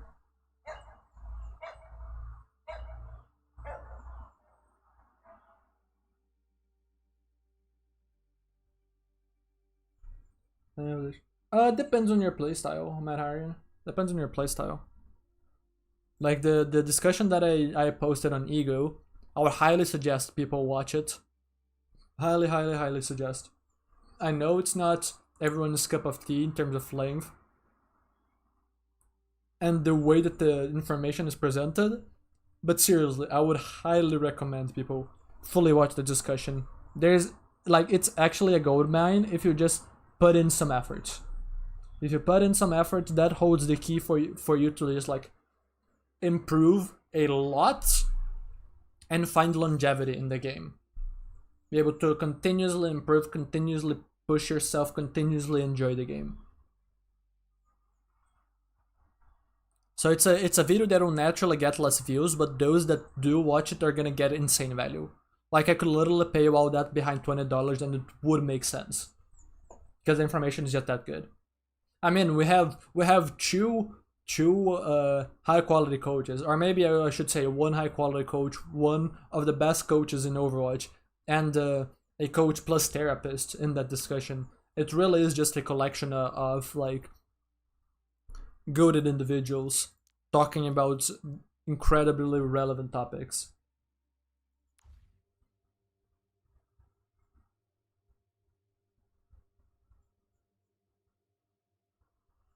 I would not recommend watching all of it in one go. I would recommend watching a little bit, stopping, taking notes, watching more, you know? I do plan on making videos based on that, like shorter videos based on that. I've never been more ready for adventure. But I have not yet had the time. I have had other projects that are higher priority than me just isolating one of the topics that we talked about, such as the identity, right? How finding your identity can help you tailor your practice and get more out of your time. Like that could be a 10-minute video, but I have not had the time yet to, it hasn't been my priority to actually work on a script based on that discussion, or multiple scripts to isolate the topics. 30 seconds. Cancel animation with right click? Which animation? Right click dash or press one before the other? And ask how to do it consistently or practice. But yeah, does anyone have any questions about this game?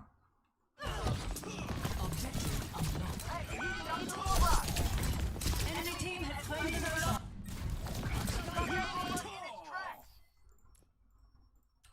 Like right now, one of the big things that you have to realize in this comp is that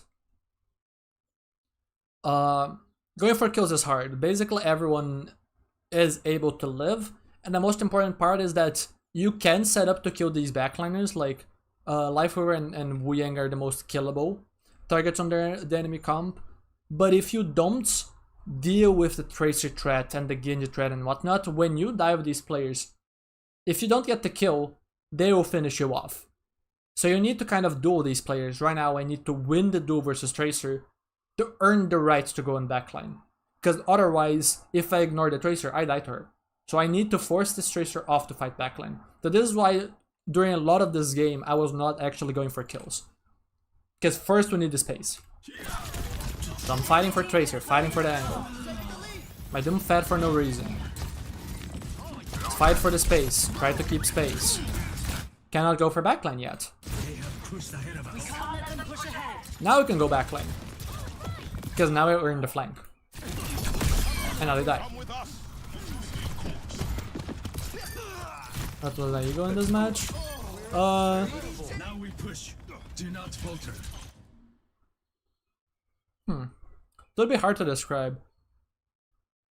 My ego is more on the tactical side of things, where I wanna just be flawless decision making wise. I wanna just break my opponent's composition apart, right? So my ego here was showcased through the fact that I basically didn't die, and I was preventing my opponents from doing the play that they wanted. Basically, during this entire match, I felt like I was in control. I understood why we lost some fights, I understood why we won fights. The fights that my team is screwing up or the enemy team is executing well enough to get kills on us, that's good on them. But I'm doing my part in those, right? I'm not really making mistakes. And on the fights that we're winning, a lot of them are being hard carried by me because I am controlling very relevant space. So whenever I had opportunity to go for kills, I got the kills, basically. Whenever I needed to duel someone, I dueled them and prevented them from getting kills on my team. Do not leave the robber. Like right there, I'm doing fine. I'm preventing the ball from setting up. But my team just fed. And now we just have to wait. My Lucio sucks, he should not die here. Stop them. So now I just have to wait. My Echo is somehow dead. I have to wait. So I'm just fighting for space, but making sure that I am not really engaged in combat, and if they want to engage on me, they have to spend cooldowns. So I'm making sure that despite being down people, if they want to try and get a kill on me, they have to spend more resources that they will get out of me. And now that my team is back, because they did not clear me out, I get to go in backline and kill people.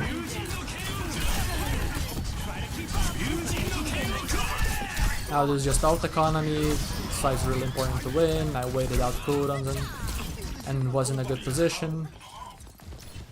Trying to make a joke? No, don't worry. Optimal level.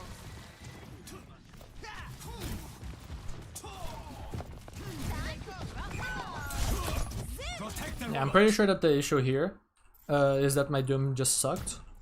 Just needed to hit shots. Yeah. Yeah, my Doom just needed to hit shots.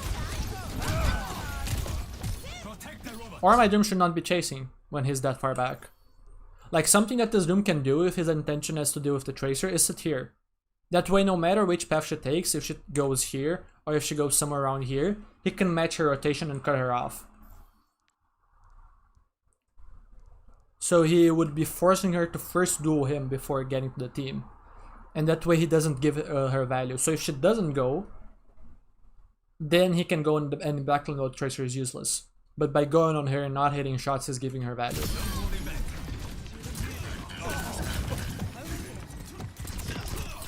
Again, clearing the angle. We're not gonna get... I mean, maybe we even get kills if I go in backline, but then the Genji also kills my backline because he's set up. So first I clear him. Now that the Genji is not a threat to us, I can actually go and set up kills. My Doom is dead again because he sucks. So I don't have anything to do. I just live. Fight for space.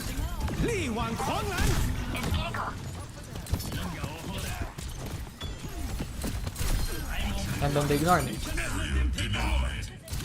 You can see that I'm not the one that dictates when I get to go for kills. I position myself I take the right fights for me to have the most kill opportunities, but I don't really get to decide. It's just, when are my opponents gonna stop paying attention to me? The moment that they do, I can go for kills. If they don't, then I'm just permanently dueling. And if I'm permanently dueling, then it's just about execution. Do I win the trade against the Genji, for example? And for example here, I just dueled the Genji well. So I did not have the opportunity to go for kill. I set myself up for them, but I didn't really get it. I still don't have an opportunity for a kill, but I'm doing what I can to set myself up for a kill, which is trying to hold good space, trying to deal with the flankers, so that I can go for a kill in their backline while they can't go for one in mine. And because the Genji disrespects me after me hitting more shots, then I get the kill, right? But that's a big thing. You shouldn't be forcing kills. You should be playing the game to give yourself the opportunity to go for kills if they present themselves to you, right? So you are looking for opportunities. You are allowing yourself to execute on opportunities if they exist. You're not brute forcing opportunities.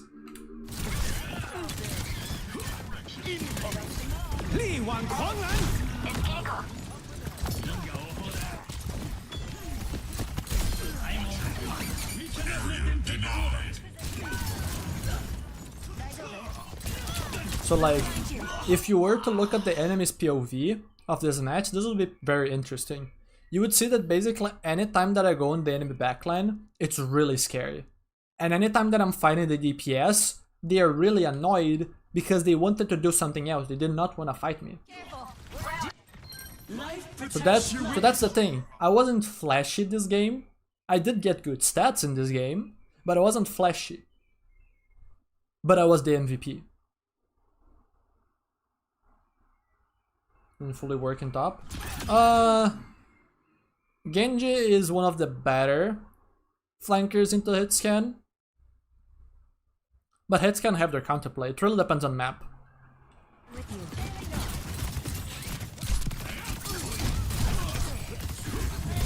And right now, because hitscans are so weak, then anytime that you really try to play hitscan into Genji, you just kind of get farmed.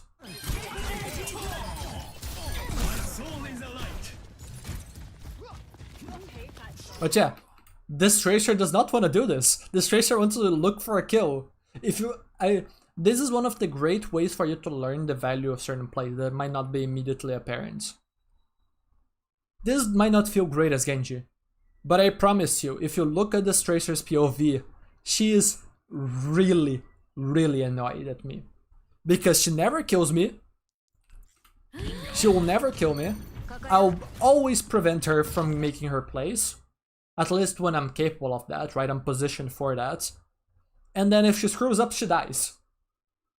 That's because I played really well, right? I did not give her the opening to really kill me ever. So I was getting the best out of it, right? I was preventing her plays, but not dying myself. I was killing her. But like, she hates this. Like, she wants to go for plays, but it's just like, I cannot go for plays. I need to deal with these players, and these players are not giving me the opening to kill them, right? Like, this is annoying for the Tracer. Like, look at this. Right? So this is what I do in matches.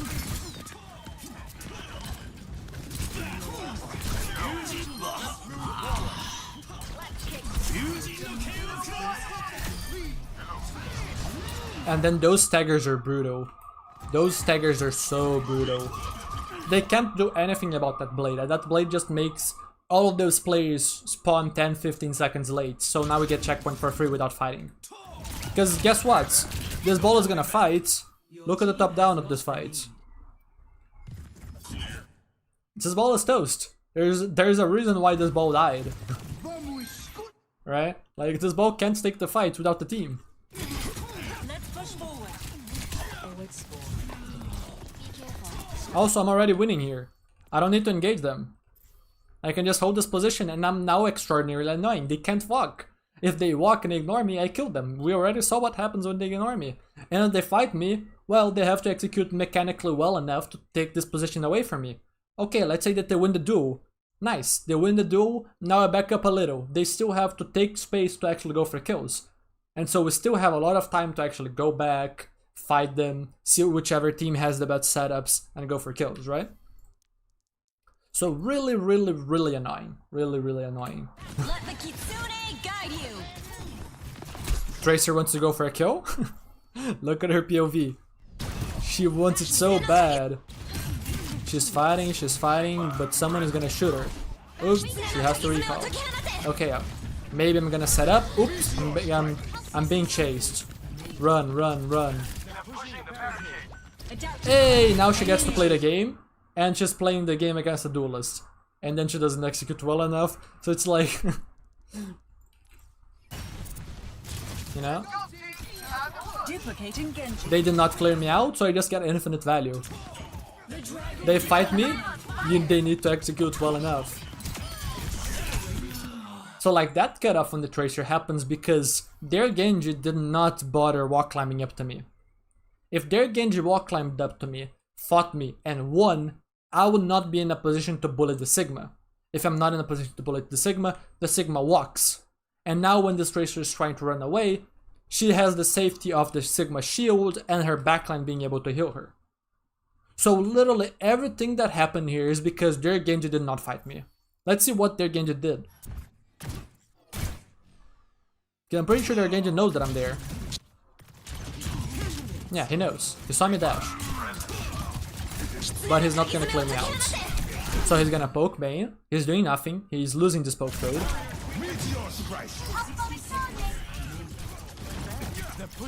Maybe he can set up through this flank. But because his team is not walking, because his team is not relevant, because I'm in a good position, such a good position that I can trade 1v2, 1v3, this Genji will never get value out of this flank alone. Right? 30 seconds.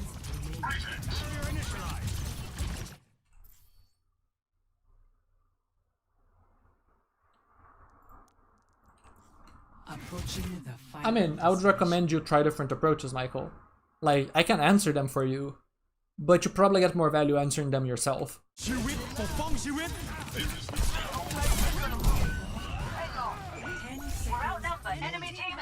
Think about it, what makes the most sense? Experiment, see if there's any flaw in your thought process. Also, yeah, here I was trying to show the crosshair, right? I decided to go with a smaller crosshair because the crosshair is just a visual aid for placement. When you're aiming, you should not be looking at your crosshair really. It's a reference for you to know, like, okay, how far do I need to flick and whatnot. So you need to be able to see it, but when you're trying to aim, your focus should be on your targets. You need to read your target's movements, because that's what's gonna give you the accuracy. Because you need to know what are their tendencies. Are they strafing back? Are they gonna stay in this movement and whatnot? You need to input those so that your brain can calculate how you need to aim.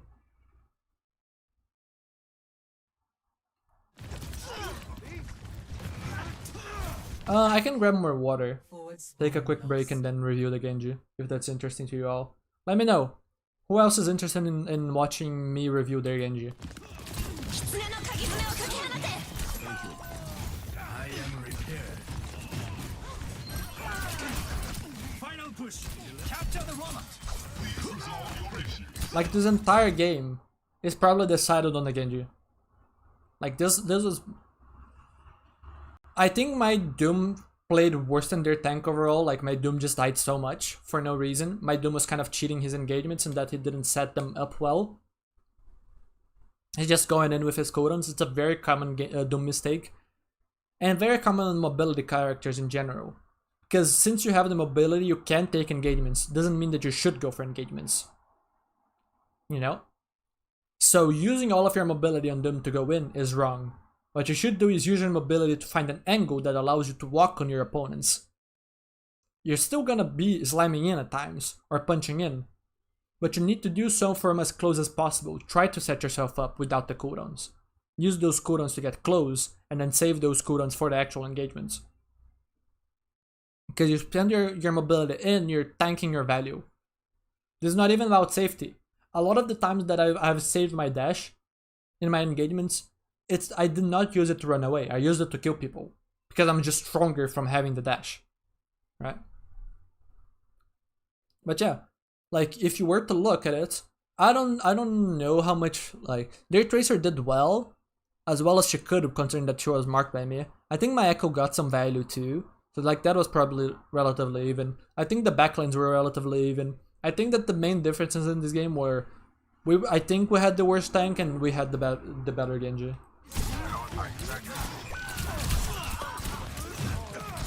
Let the kitsune. It's like Let the harassing, and they can't do anything about it because I never give the opening for them to kill me. They blade, and nope, can't kill me. You can kill my entire team, I don't care. I'm not gonna let you kill me. I'm gonna live here until your guys are vulnerable, and then I'm gonna kill you.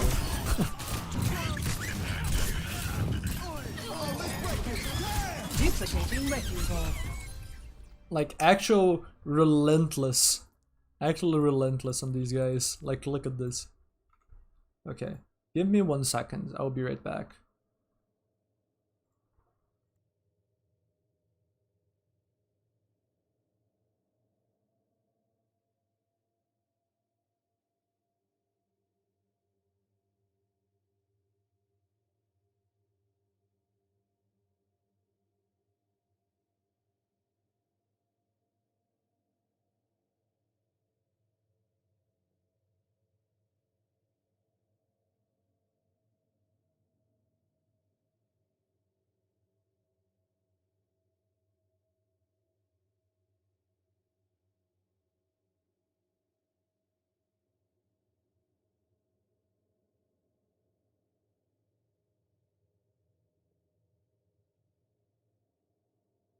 Okay, I'm back.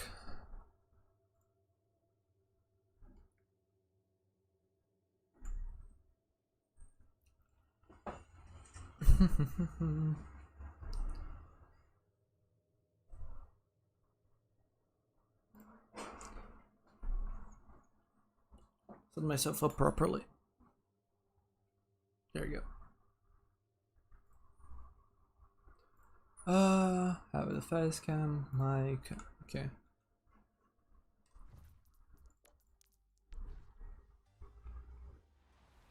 Ready for battle.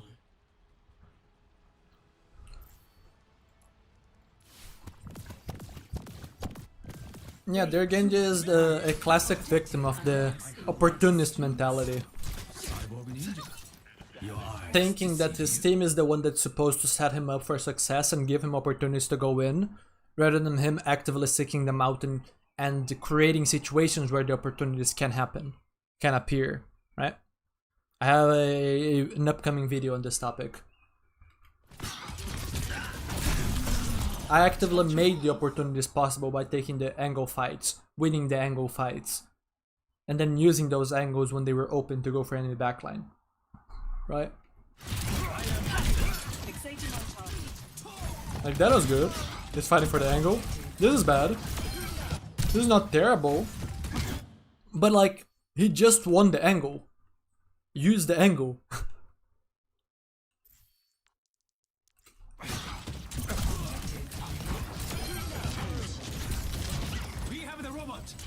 He can walk main for now. But he needs to be thinking about, yeah, closing the gap. That dash is bad. Why is this dash bad?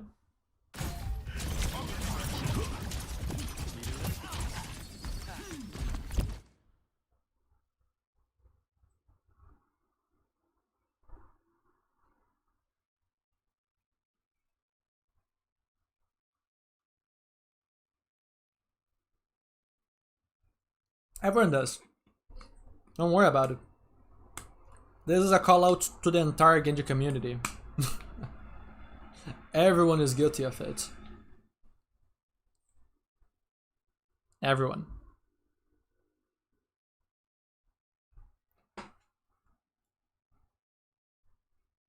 Chat, the reason why this dash is bad is because we needed to hold this position. And also we don't need it to close the gap, we're already close. This 50 damage is meaningless. Not having dash here forces us to deflect. Yeah, and in this case, we should have died here because we wasted our dash. Not having dash caused us to have to play this so afraid because we only have deflect. We cannot push here. Like now that our ball is engaging, now we need to have dash available in case you need to dash to follow up. Or use the dash for damage to kill someone. We don't have it. So our positioning, we can play less aggressively because we have no dash. And we're tanking our damage, which is the reason why we use the dash. Great job, everyone! Keep pushing!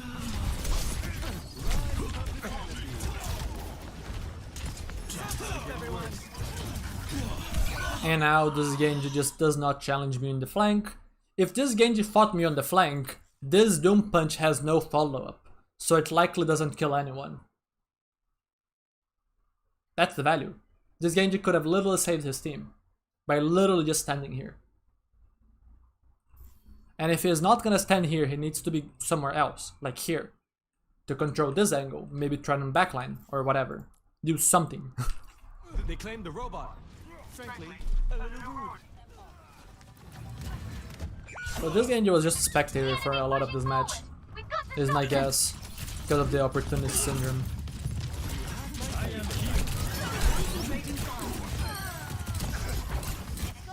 This is fine-ish. He needs to clear that space, so fighting those players makes sense. They could have fought the flank instead, but fighting main there makes sense. It's fine. This is fine. This is good. He has the space so he can look for kills. And he's in the right places to look for kills. He's fighting the Doom. This is good. We're controlling this high ground. We're forcing the Doom to deal with us before actually going for backline. So this is good. This blade is awful. This blade is so bad, bro. Bro, if you're gonna blade this, you need to go for someone. You can't blade and shoot the tree. You might as well just shoot your gun here, right? Like, if you're gonna blade, just blade the Lucio. I think that we lost him, but at that point we need to go for someone else. Not get coaching, either look at my Patreon or DM me on Discord for a private coaching session. Try quickly and hold their movement. Oh yeah, and then here's my blade. Oops.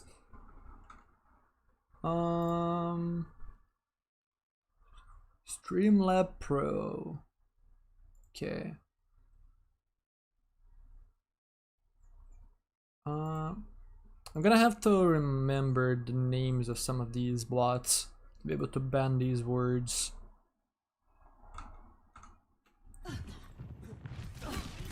Is the bot not working for coaching? Merry Christmas. DT. You can find all of the links on my YouTube stream. So just search Harmless Poke on YouTube. You can find the link to my Discord and you can find the link to my Patreon if you're interested in coaching. I'm with you. Robot secure. Robot secure. This is good. We're setting ourselves up. We have an opportunity, so just dash in. That's fine. For that opportunist thing, you need to actively make the opportunities possible. There are opportunities everywhere, it's just about whether or not you are in position to capitalize on them. Or you need to create a scenario where opportunities can happen.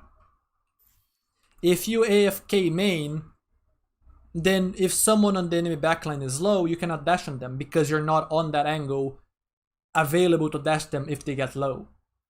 Or if you want to go on backline but there is someone on your path to the backline, you probably need to fight them and win that fight to earn the flank to be able to go on backline. A lot of Genjis have this opportunity syndrome where they sit main and they expect their team to create the moments for them to go in, which is just not how the character works. They need to actively create the scenarios where opportunities can happen, or be in positions to capitalize on opportunities. So right now, if Lucio is low, if Ball goes in for engagement, we can't because we just got forced out.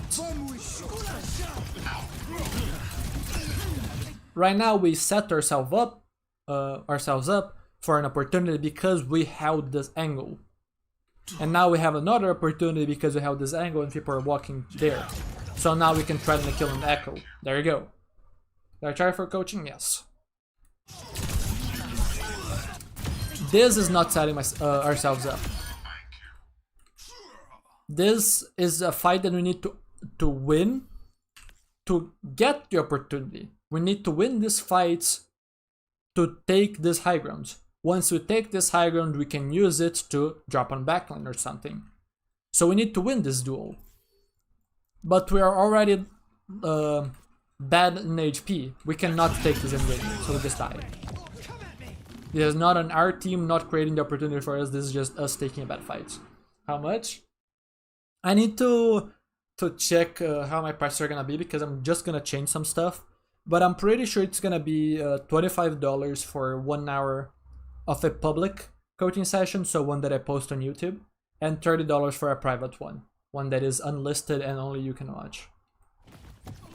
The other prices are on Patreon. I am gonna remove the $15 tier. It's just gonna be the $10 tier for one workshop per week.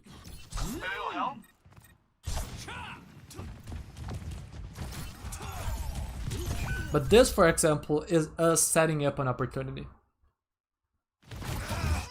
Because now, backline gets slammed, everyone is in the air, and we are in a position to follow up. We can dash, we can shoot. So this was the best play this Genji made this match so far, right? Because rather than sitting main and waiting for something to be created, we actively looked for, right, sought the opportunity. But yeah, if you're I don't know if we talked about this, but if you want a coaching session and not it's through Discord, right? If you want the Patreon workshops, it's through the Patreon. So yeah, just be mindful of like which links you wanna use. There we go. We screw up mechanically, but still get the kill. We have an opportunity because we walked through the flank, right? Adaptive circuit. All of the mechanical plays that we're just allowed to make were thanks to our positioning. Life reborn.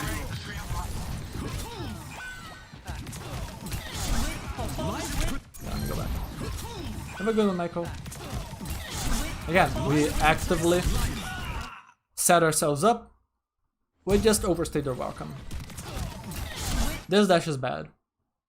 We need to be aware that she's gonna Suzu.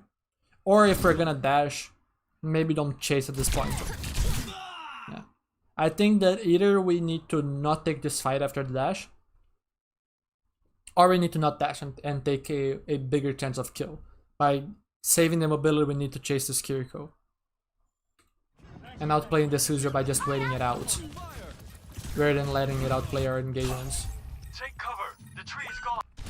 But that was better. We actually walked to angles and found access to backline.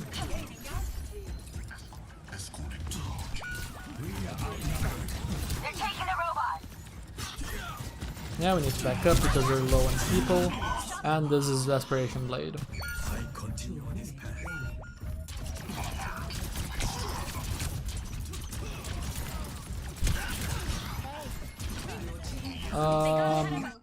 This is not terrible because our team did allow them to walk main, but I would like to see an angle. You can see how good this is. Or I would have liked to see the intention of clearing me out because I was sitting somewhere like this. Completely ignored that. Excuse me. The enemy moves. I have to back up because of the beat and whatnot. Fighting Doom makes sense. And now that the enemy team has backed up, we need to clear this Genji. We cleared the Doom. Now we need to clear the next most forward threat, which is the Genji. After we clear Genji, we can look for our own angle. If someone fights us there, we need to duel them. Or we walk through a flank and try to set up. The problem with the setup right now is that if we give them a setup like this, then the enemy Genji, right, me, I'm gonna hold this backline hostage. They're not gonna be allowed to walk, since nobody's challenging me, and this backline just loses to me in close range. So none of these players are gonna be able to walk. So this Genji is gonna be 1v2, 1v3 and then in backline, which is not likely to get a kill. And then the difference in value is that my value is not through a kill. My value is to threatening kills. This Genji needs a kill to make the flank work. Just threatening a kill here doesn't matter, because even if he gets a good trade, forces the cooldown of every player here, and lives, guess what? I'm doing the same. And because we are in possession of the bot and they're not here, he needs a kill. I don't. Meteor strike.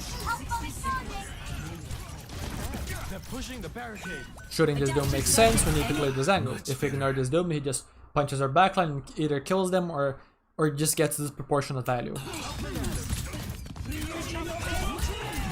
A lot about what I'm talking about, I guess a good way of like summarizing it would be to say that it's not enough for us to just think about our own value, essentially. At least if we're thinking about higher level play, right? First, we need to understand our own value. The level of play that I'm talking about is macro, the big picture, thinking about everyone here. So I'm not just thinking about my individual value, I'm thinking about everyone's value. I'm thinking about what their Genji and their Tracer and their Sigma and whatnot wants. I'm thinking about what my Doom wants, and my Echo wants, and my backline wants. And I'm making sure that I'm not the only one that's set up. I'm making sure that my team gets their own setups, and my opponents don't get theirs. So a lot of my value has been through denying my opponents from doing the things that they want. And then when I have the opportunities to get my own value, I do it. Right? So when you think about it this way, this is why there's this big distinction of value between me and their Genji, right? Which is where my play removing value from them is very relevant because it sets my team up for success. Whereas this guy's play of trying to deny value from these players does not set his team up for success. He needs to first allow his team to even play the game. Behind you. I am healed. 30 seconds remaining. Barrier initialized. Arigato.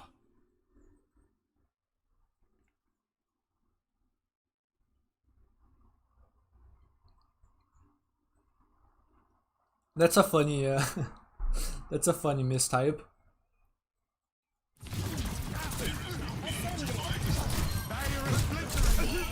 But yeah, Remaining. we got value here because Doom screwed up. We did not do a good job here. Did that message deleted? Oh, I guess so. I don't know. We've got it. Let's go. This is no time to die. But yeah, like there, ideally we would have walked through one of the two flanks.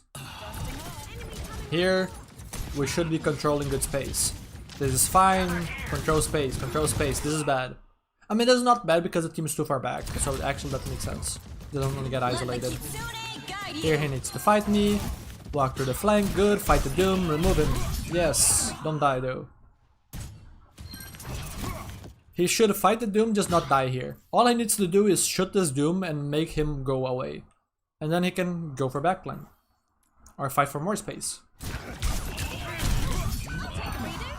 Stay with the robot, no matter what.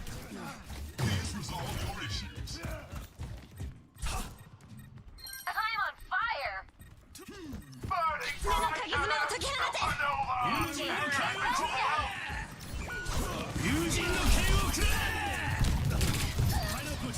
Keep the robot close. And then here there is much Is the to way talk about. to But you can see how annoying I am, right? He wants to do something, he knows that he needs kills here if he wants to collect this, but I'm not giving it to him. I'm exploiting your spawn advantage. Meteor strike. They can't track me down. Looking at the opponent's POV is a great way of understanding my value that match. I'm gonna...